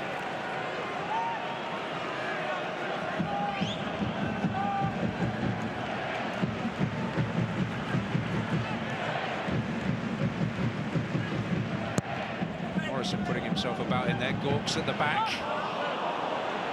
He's frustrated with himself because he's under absolutely no challenge. Holds his hand up in apology to his teammates. Just peels right round the back. No pressure. Should be heading that back across, which is what he's trying to do. The old proverbial 50-pence head there, didn't he? Well, it's quite a challenge for him, isn't it? His first league appearance since May, coming into a game against this quality of opposition, and fulfilling one part of what for the rest of the season has been a very established partnership at the heart of the defence. You heard prior to kick-off the faith that his manager has got in him, didn't he? So he's been coming in, working very, very hard and having to be content with a place on the bench. And today he's been had his rewards for that hard work with a starting place. Gawks will be on international duty this week, facing Martin O'Neill and Roy Keane with Latvia against the Republic of Ireland. They've also got a match against Yeovil during this international break, which is certainly exotic. Gary Johnson with his links to Latvia, of course. Of course.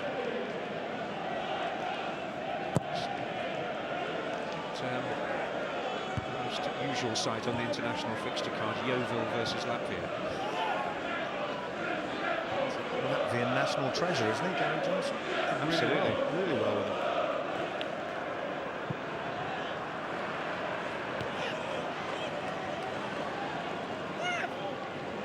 Pogrebniak. Howell Robson-Kanu. Pavel Pogrebniak. Trying to shake off Clint Hill. Robson-Kanu. Barton didn't get there was a shout for hands against him. Well, again, I can guarantee you, without even seeing a replay, there's absolutely no intent whatsoever. It's just a wild swing with a cross that ends up flicking up. I'm not sure it even hits him on the arm. It's him on the thigh, I think. He was trying to get his arm out of the way anyway. Absolutely.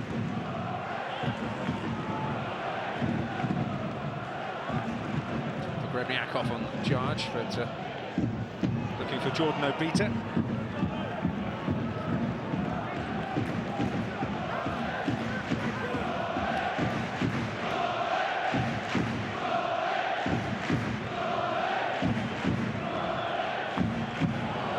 McCleary. Oh, brilliant! Magnificent strike!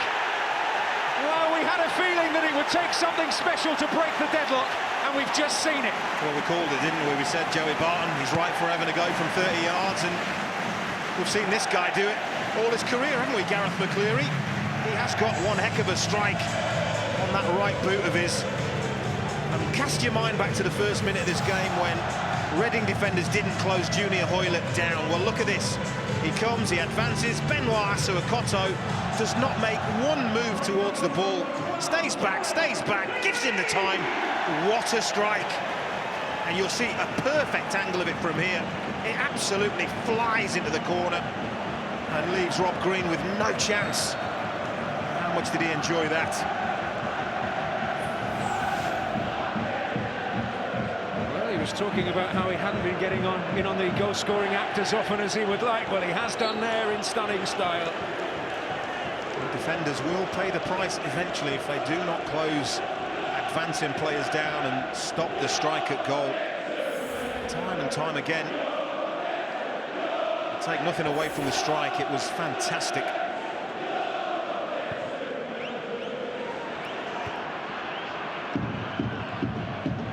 Kelly. Just the lift that Reading required. Pogrebniak.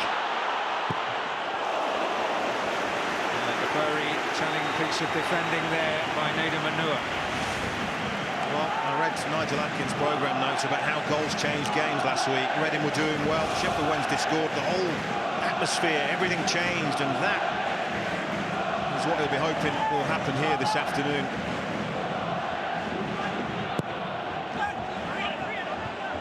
Gary O'Neill underneath it. McCleary.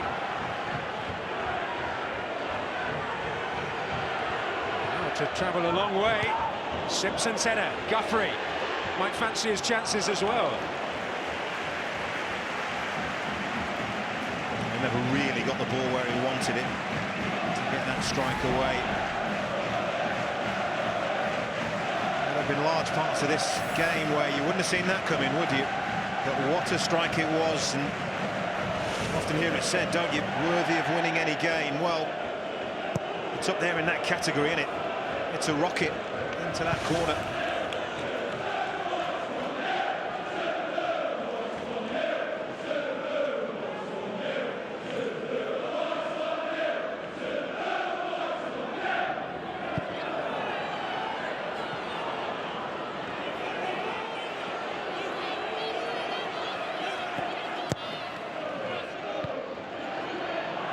Barton. QPR need to respond. We're hearing that Andy Johnson is being readied for an imminent introduction.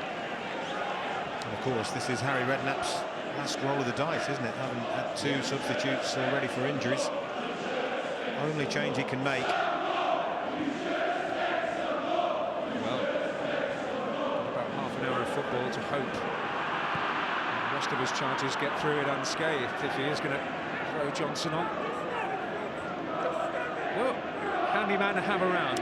England international striker. Real predator as well.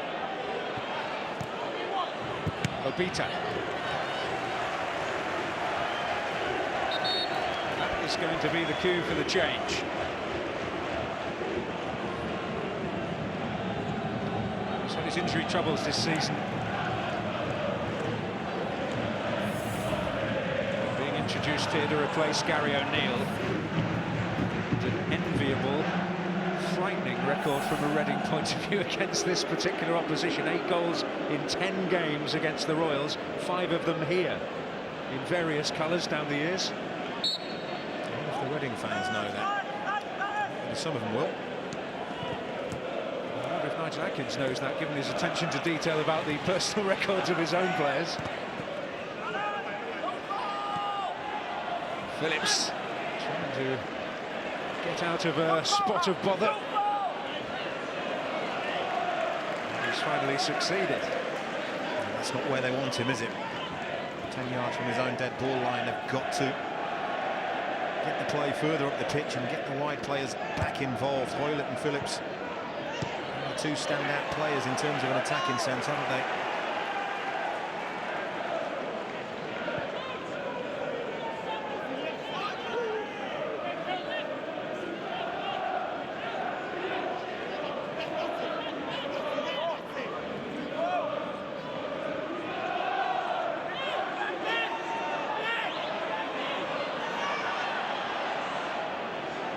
Barton. Cranchar. It's come out there by Gawks. Oh, Cranchar's been brought to the boil. Pogrebniak will be shown the yellow card. He wants to keep his protest down. He's not happy with a yellow card, and it's an honest challenge he makes. He slides in, I think actually wins the ball, but whether he goes through a player to get to the ball first, yeah, maybe catches Joey Barton, comes away cleanly with the ball, but does it deserve a yellow card? Not in my book. I think he's unlucky. Once you've got one, it's as well to stay quiet. Yeah. He felt hard done by enough, didn't he? Because he'd given the free kick against him, let alone the yellow card. It's not the sort of duel that Johnson is likely to win, but nicely done by Pogrebniak. Robson-Kanu on the charge, but Anua was there. Cranchar. Well, Pogrebniak feeling hard done by again, but here come Rangers with Hoylett.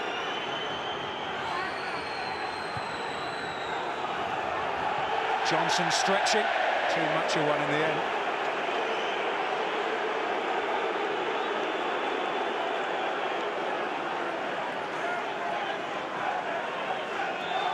Well, there are some questions from Queen's Park Rangers as to whether Stephen Kelly actually got a touch to that ball. He certainly went to control it, didn't he, with his right foot. Certainly Queen's Park Rangers felt they had a case for it being their throw-in, and just literally, what, 10 seconds later, this happens. And how wonderful it was for Reading. Having said all of that, can't take anything away. There's a little tribute to Macy Rose.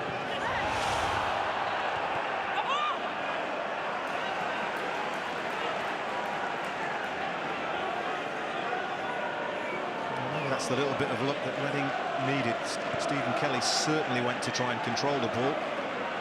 Bounced over his foot, and whether there was any slight touch on the ball, it's almost impossible for the naked eye to see.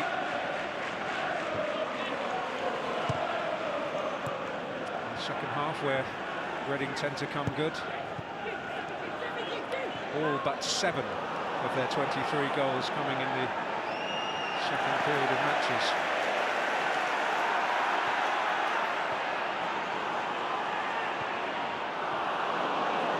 The wrong way there.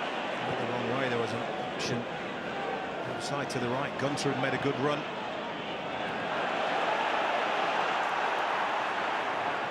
All but 8 of their goals came in the second half. I'll get my maths right in a moment.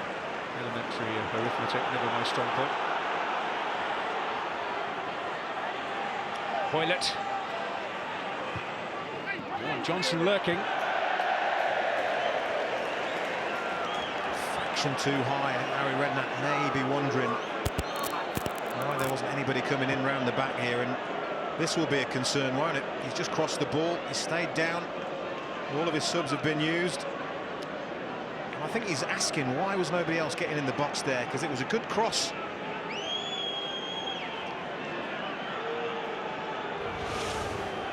Have a look at this. There's plenty of time for people to be getting in the box, but there's no real commitment there.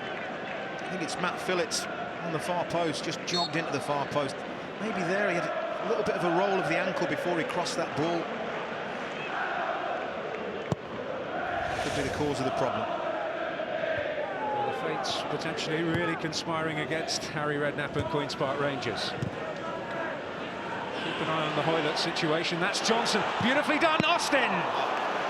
What Great a strike. combination.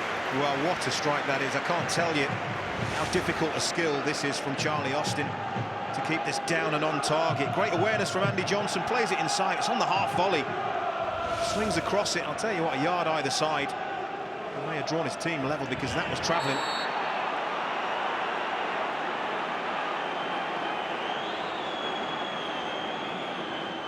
Needs to tread carefully now, doesn't he, Pavel Pogrebnyak? Unfortunate maybe to see yellow, but leads with his arm. Needs to be whiter than white, you would suggest. Tread carefully. Handle that kind of attention, though. Just from the referee's perspective, you know, one mistimed challenge from Pogrebnyak. This is a fixture with a history of red cards, isn't it? Indeed, yeah, 5 and 6, isn't it?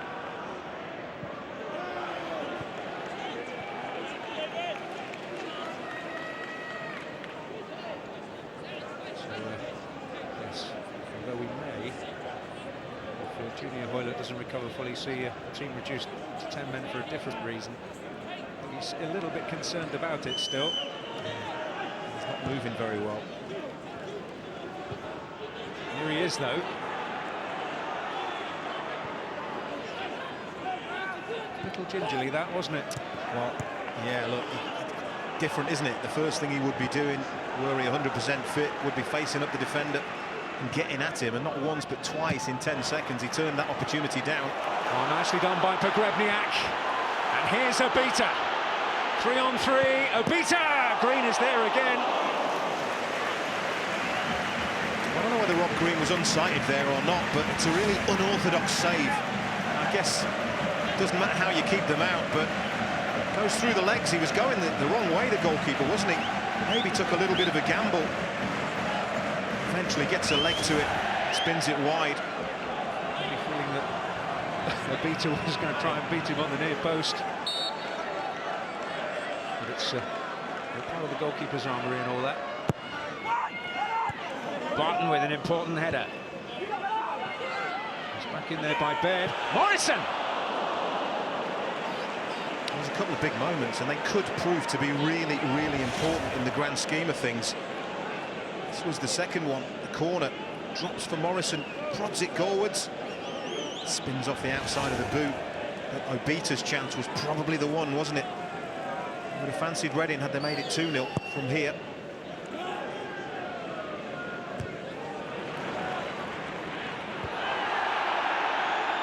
Pogrebnyak wants a free kick.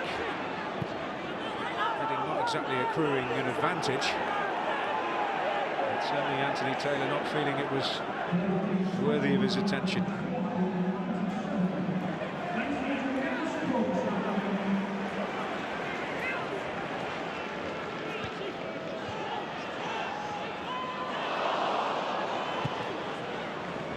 too elaborate. Morrison did score last week at the wrong end, although he could do very little about it.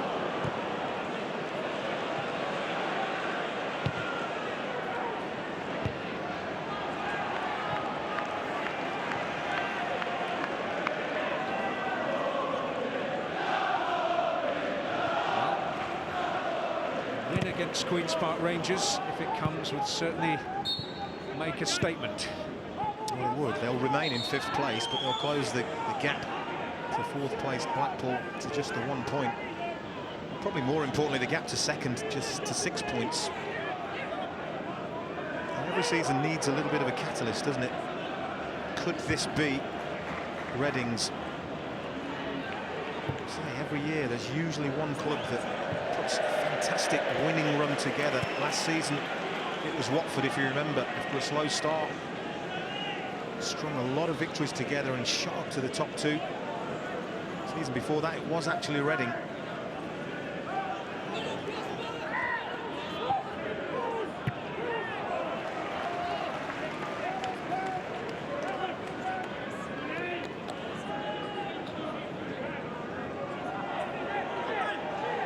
He's been a little more active in the technical area, Nigel Adkins.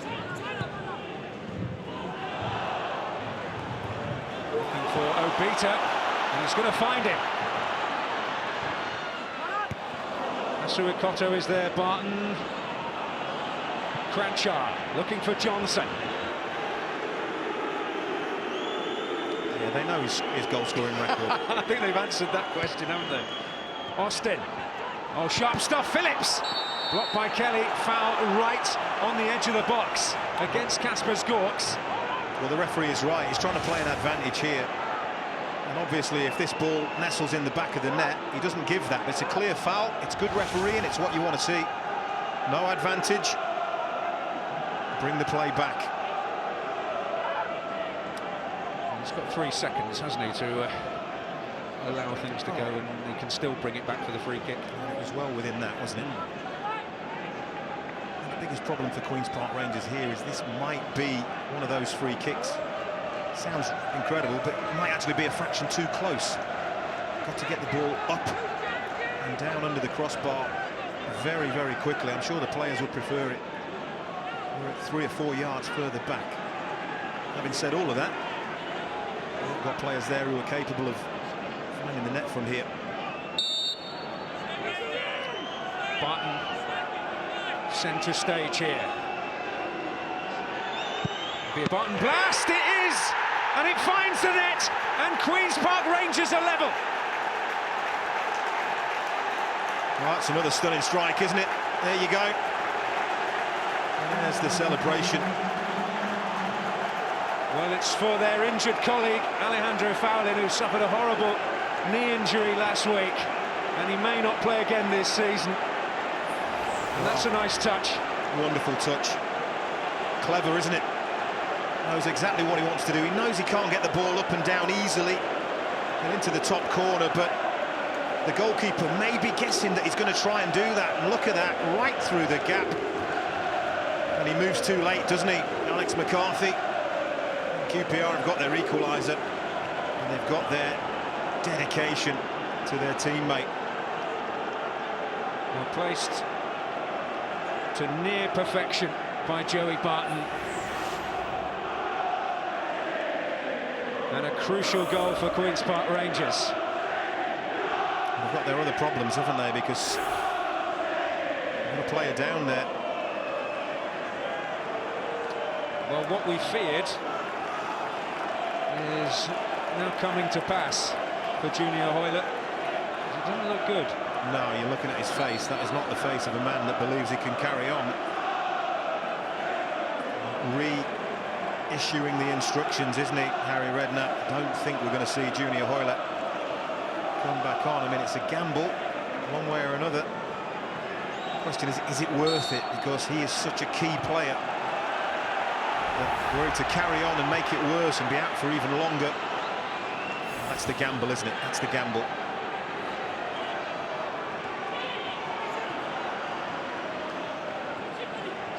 So QPR soldiering on for the moment at least, with 10 men having used all their 3 substitutes with little more than an hour gone.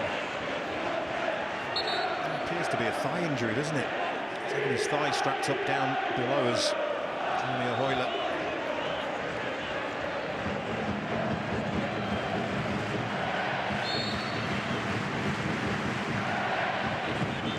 Guthrie's delivery.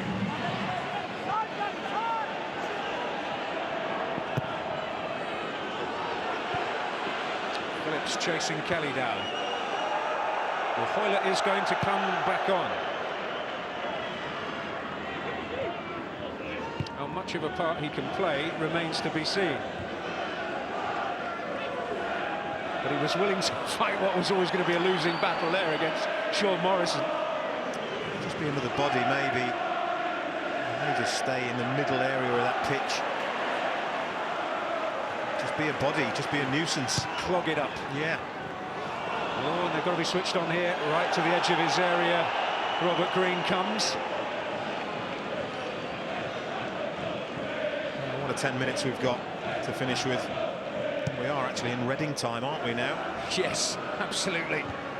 7 goals in the last 15 minutes of matches this season, which is a joint high in the Championship.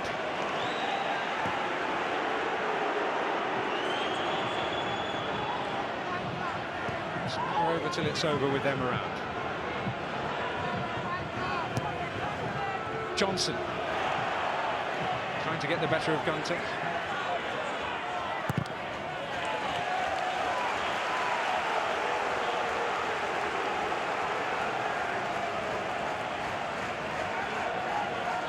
It was going to be a busy afternoon for the 2 fullbacks of Reading, didn't you, facing Hoylett and Phillips, but they've both done reasonably well. Johnson trying to shift it onto that right foot into an area where he might have been able to take a shot on.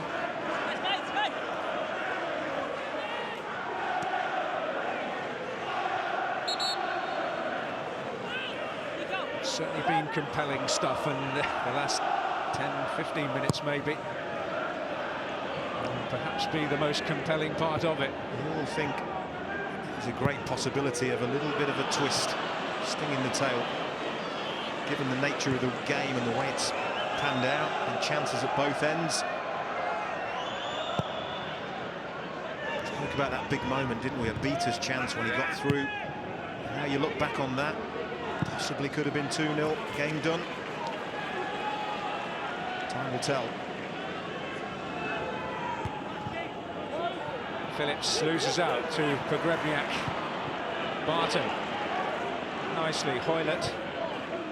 One for Phillips to chase, and he'll usually win most races, and he wins this one. Oh, but Kelly does well. Brilliant. Better than well. He really did have to hang in there, didn't he, Stephen Kelly? Well, Phillips has the pace of a competitive sprinter.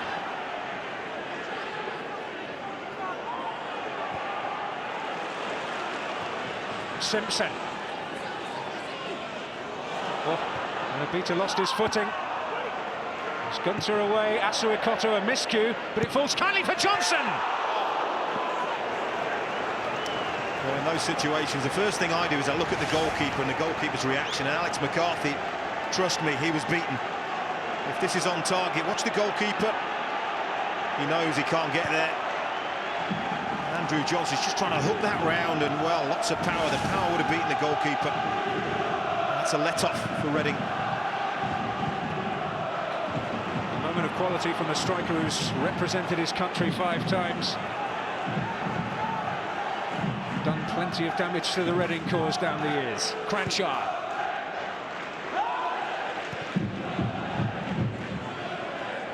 If QPR are to eke out all 3 points here, then it will be a win earned against the backdrop of some adversity. Yeah, it certainly would. Well, 3 injuries. Playing with 10.5 men at the minute. Looking for Johnson again. Barton has found him. Gunter able to deal with the threat. McCleary.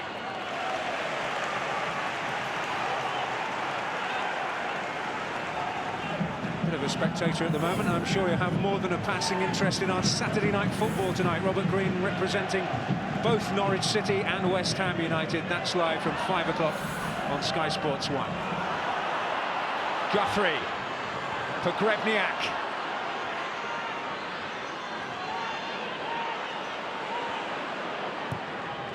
Baird, Kelly.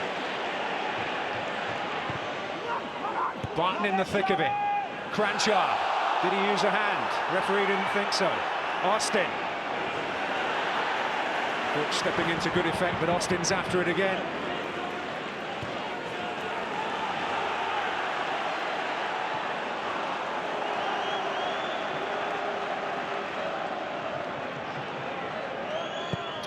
We wouldn't want to call it.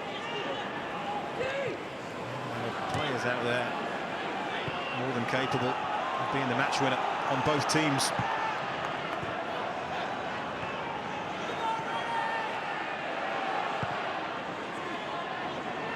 And Nua's header, a towering one.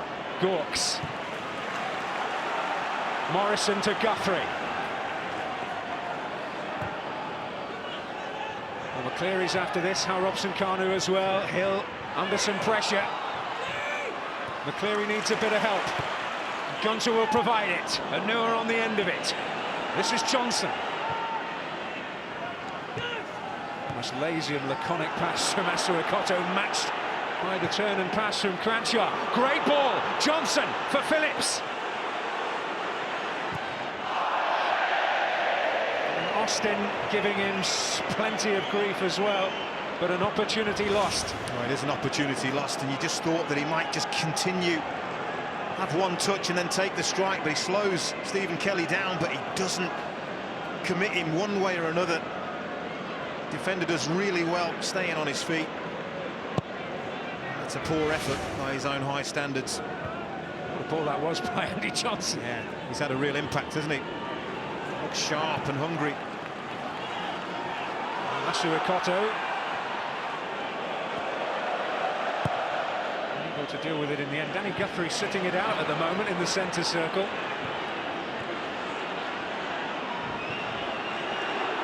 Play going on around him. Here's Cranchar. And if Reading aren't prepared to kick the ball out, then why should QPR? Now Gunter has.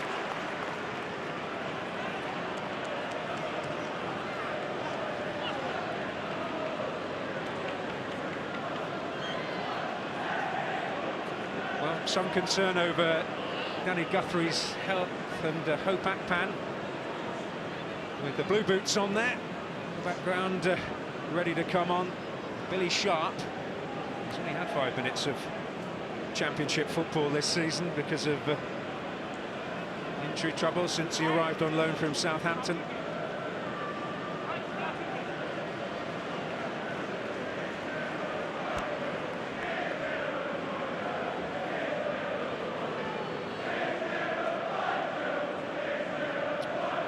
Well, getting not the sort of help he would want from his former teammate there, Joey Barton. They obviously know each other very well. He wasn't prepared to kick the ball out for him, but he was prepared to kick the balls, wasn't he? So, yeah. Not something you see every day. No, no, all good fun. He's back on his feet. It's just whether they're prepared to take any sort of risk. And, the answer is in the negative. And Hope Akpan, he's been a little bit frustrated by his lack of game time, is going to replace Guthrie.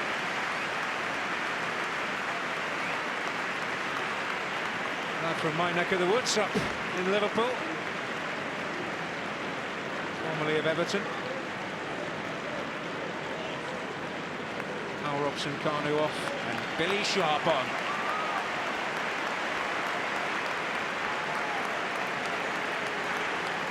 Hang about. It's a full house, and Joby McAnuff is going to come on as well for the Reading goal scorer Gareth McCleary. Joby McAnuff, a player that Harry Redknapp once tried to sign. Indeed, he had him passing a medical at Portsmouth before someone decided that 50 grand was too much to pay for him and Nigel Reo-Coker combined. Wonder who made that decision. Not anybody of good judgment, shall we say. Well, they certainly wouldn't own up to it, I don't think.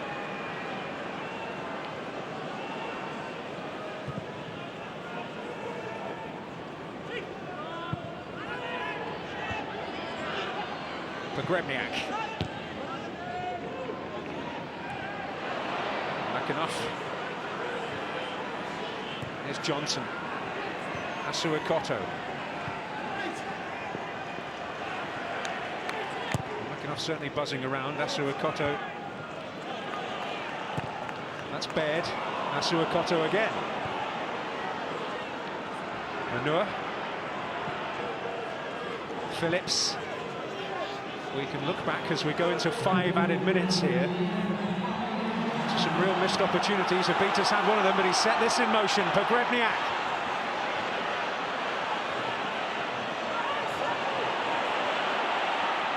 Oh, it's poor. He's had too many touches all afternoon. Pavel Pogrebniak, and chances have gone. Dwelt on the ball. There were so many bodies in there. Sometimes you've just got to put the ball in the mixer, for want of a more old-fashioned expression.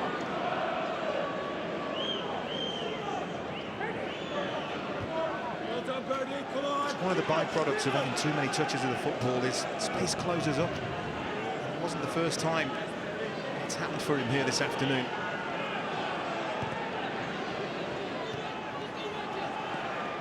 Asuakoto, Johnson.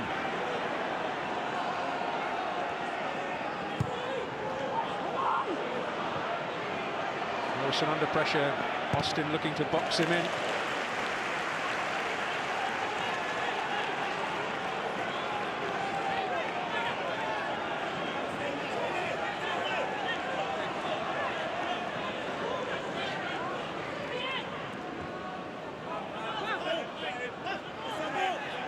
McAnuff.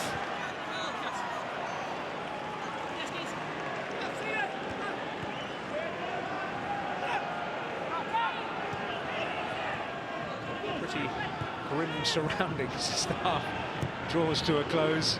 It's a murky Medeski at the moment. Sharp. Looking that there. Baird. Akpan. Asuakoto has to get it right and does. Johnson.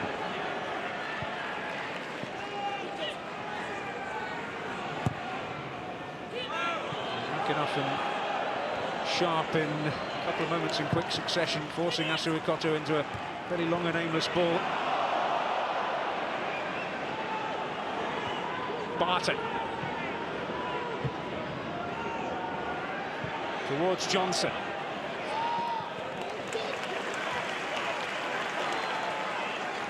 Well, like I said, there'll be many positives that both managers can take on this afternoon, but it's probably a result, if it stays this way, that suits a lot of the clubs in and around them, rather than either of these two.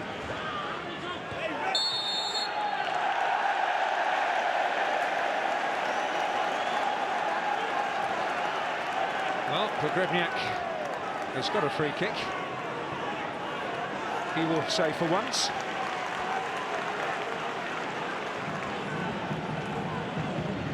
Well, this is not a time for hanging about. Forward it goes. Clinkhill to return it with interest.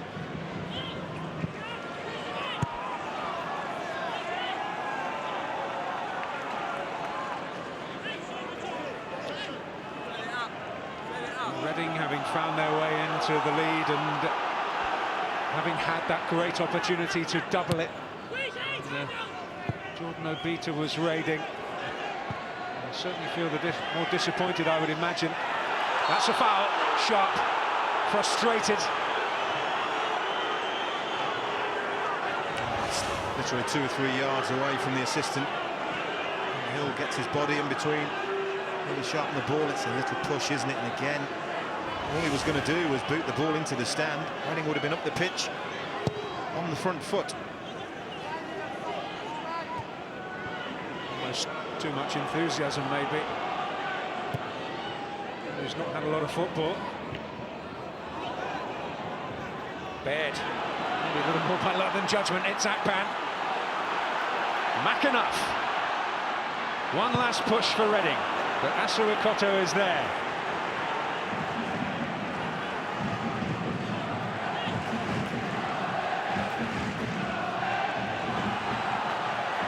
It's another game, a home game where remain unbeaten.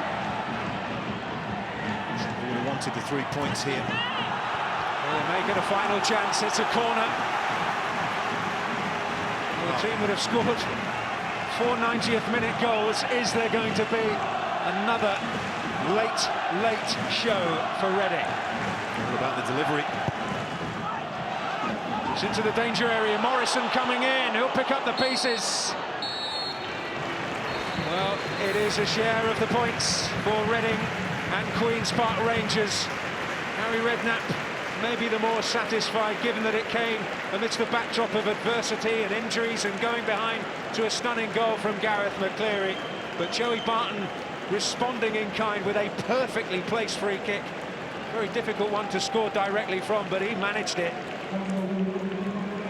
All in all, probably there will be more satisfied grins elsewhere in the Championship and elsewhere in the promotion picture in particular than here at the Madejski Stadium. Both goalkeepers at various points had to be on top form, particularly in the first half, which really flew along at a terrific tempo. Queen's Park Rangers had the opportunity to at least temporarily top the division, but that is an opportunity that they have missed.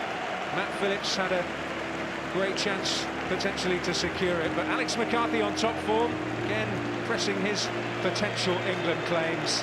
Gareth McCleary with a goal to remember. But in the end, it's a point each. Well, let's get some reaction from both sides in a murky Madejski with Jonathan Oakes. Alex, some great saves from you, particularly in that first half. Was it a point of fair result in the end, do you think? Yeah, it probably was in the end. Obviously, after going 1-0 up towards in the second half there, we'd have liked to go on and see the game out. Obviously, they got their goal and probably was a fair point in the end. Was it always going to take a precision free kick from this man in the end to beat you? Yeah, it was. I just had a chat with him then. Obviously, it was only sort of just outside the box, so it was close. Obviously, I'm disappointed to get beaten on my side, but hey, in the end, points a fair result. Joey, touching celebration with Alejandro Forlin's shirt. How much of a blow is that for you? Yeah, massive. He's a top player, you know, he's a great guy. He's had a cruciate injury not long ago and he's worked ever so hard to get back to the level he was at before. And you're always sickened, you know, I mean, to lose such a good player in sad circumstances. He's been down all week and the lads have been trying to pick him up, but yeah, hopefully, you know, he appreciates, he's always be with us, you know, he'll always be with us and we can't wait to get him back fit. Just about a third of the way through the season now. How do you see this promotion race? Yeah, it's tough, mate. This is probably as difficult a division as there is, you know. Top beats bottom occasionally, and it's a tough league, you know. And you know, Reading, they've had a couple of disappointing results. Sheffield Wednesday last week, but you know they've given us a right game today, and I think, you know, if it wasn't for the big man, I think we'd have been 3-0 up after about 15 minutes. So, you know, keepers can make the difference sometimes, and he certainly did for Reading today.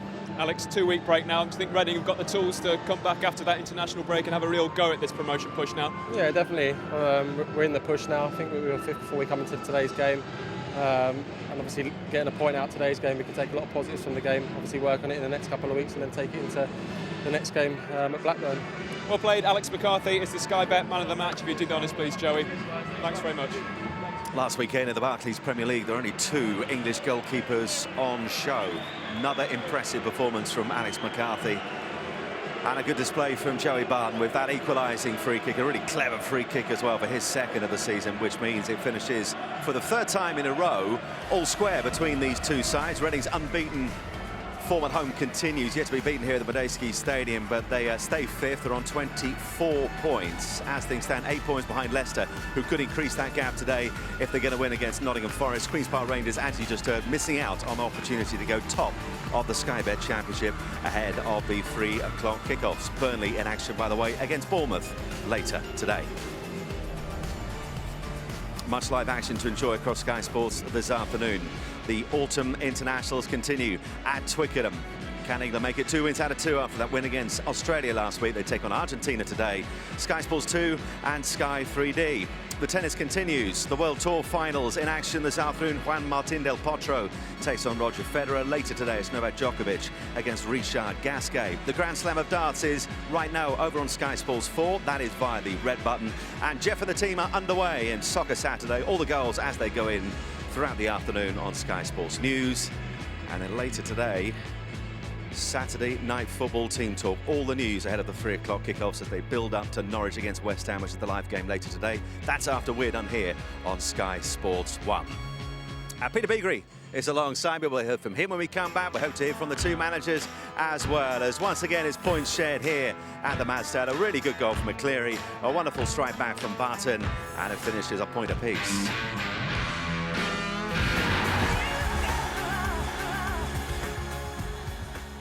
Reading looking to bounce back after last weekend's heavy defeat to Sheffield Wednesday. Went about it the right way. A wonderful goal from Gareth McCleary coming in the second half. But could they keep the much fancied Queen's Park Rangers at bay? Free kick given. Clever free kick by Joey Barton. And it finishes for the 3rd time in a row between these two. Points shared. Delighted to say the Reading manager, Nigel Adkins, has joined us. You're obviously looking for a reaction after what happened last week at Hillsborough. What kind of reaction did you get? Well, I thought it was a good game. You know, you go away from home and you don't pick up something and you get a heavy defeat from a scoreline point of view. But I thought it was a cracking game today. I thought there was a lot of energy from both sides, a desire to pass the ball, be attacking minded. It was an end-to-end game, wasn't it? So from our point of view, the players have responded in the right manner. We've got ourselves in the front. You want to go and see the game out. It's another draw that we've had now. But for me, it was a good game. Would you say that's a point gained or 2 lost? Well, it's another point on the board. One's better than none, but obviously when you get yourself in a position to win the game, you want to go and see it out and keep a clean sheet. It was an excellent free kick. Was it a free kick? Wasn't it a free kick? There's lots of things. I've not seen all the feedback. We will look at it shortly. But at the end of the day, the referees made the decision. And Joey Barton's going to put it in the corner. I mean, Alex McCarthy's an excellent goalkeeper. I've just seen that for the first time there, and obviously he's got a bit of a paw on it. And unfortunately, there was 2 players in the way as well. Maybe that's unsighted him a little bit, and the ball's ended up in the back of the net. But you know, both goalkeepers had something to do today, and as I say, it was an entertaining game for the supporters. You went with a positive lineup, which you always do, positive person, and you got the likes of McCleary on the ball, and what a strike for the goal. Yeah, I mean, we talk about it in the first half as well. We do a lot, especially today when we wanted to bring the full-back in between the lines, and I mean, we're probably just looking. Were you clear whether this was your throw or not? There was a little bit of doubt over it. I'm not going to talk about decisions. It's to be fair, you look at it. We always talk about restarts, and both teams were, you know, we didn't get a grip of the ball sufficiently when they had throw-ins. And I'd like us to have done better. But again, this is from the restart. And that's where we're looking to get Gareth in. He scored exactly the same sort of goal against Norwich last year in the Premier League. He's an exceptionally good player. I mean, we've got some good players. You're encouraging him to come in off the line, have a bearing on the game. Yeah, we want him to come in off the line and play between the lines. It gives the full-back an issue. And then you look at the athleticism of a Chris Gunter to bomb down the wing. Did he have the chances to kill it off? Well, look at that. It's a fantastic save, isn't it? It's a game of inches, as he said. He just hits his foot and it goes down the other side of the post. Another week he could go in. You know, we got punished last week in situations, and Morrow's got a left-footed swing there. But the ball, no, Uzenar's in the box. But for me, I want us to pass the ball. I want to entertain the supporters. You know, but the players have got to go and work hard, and they do that here at Reading. Today it was we want to win the games of football. So let's look at the equaliser then from Joey Barton. Any more you could have done in terms of how you set up for this? Well, I think actually the plays at the other end of the pitch. So I think we were on the attack. So as you say, the game ebbed and flowed a little bit. Well, if you hold it there, you're lucky you've got a 4-man wall. You know, you've got players picking up. There's not much more you can do. You know, it's actually a fantastic free kick when you look at it. If anything, as I say, Alex has got a paw on it, but you know, the ball's been put there in a corner. Sometimes you've got to say what a good goal. As I said, for me, Alex McCarthy's an excellent goalkeeper, so I'm not going to criticise him in any way, shape or form. Peter, you've seen this team a few times this season. Have you seen enough to suggest they're going to stay in this race, as Nigel's been talking throughout the week? Yeah, definitely. We mentioned about the players that they've had missing as well, and it's all about reacting to that, players playing out of position. I think it's a really, really positive point and a good building block for them to push on from as well. Nigel, might this be a little bit of a catalyst against one of the much-fancied teams? Well, listen, you want to, there's a lot of good teams in this division. And again, as you say, we've picked up something from the game against an excellent side. I mean, they passed the ball about a lot, and I thought our press to start off with, you know, the goalkeepers had to kick the ball a lot more than probably what they've been used to, because they're an excellent side with Premier League players in there. But from our point of view, you know, we haven't got beat. We've got to pick something up which is important. We keep the scorecard ticking over, and as Peter's rightly said, it's about staying in the race. You know, we've got several players injured, as all clubs do, but we keep picking up the points, which is important. Nigel, appreciate you joining us. Is your suit waterproof? Well, that's it. I'll leave you to find that out. Thanks very much, Nigel. Okay. Thanks to you, Peter, Cheers. as well. Let's just quickly look ahead to what's coming your way on Sky Sports here later today. On Monday, we've got the FL 72 review, 6 p.m. Sky Sports 1 as George Gavin looks back on all the weekend's events. But next here today, Saturday night team talk ahead of the big game, which is Norwich against West Ham, 5 p.m. Sky Sports 1, which is in the company of Jamie Redknapp and, as ever, Mr. David Jones.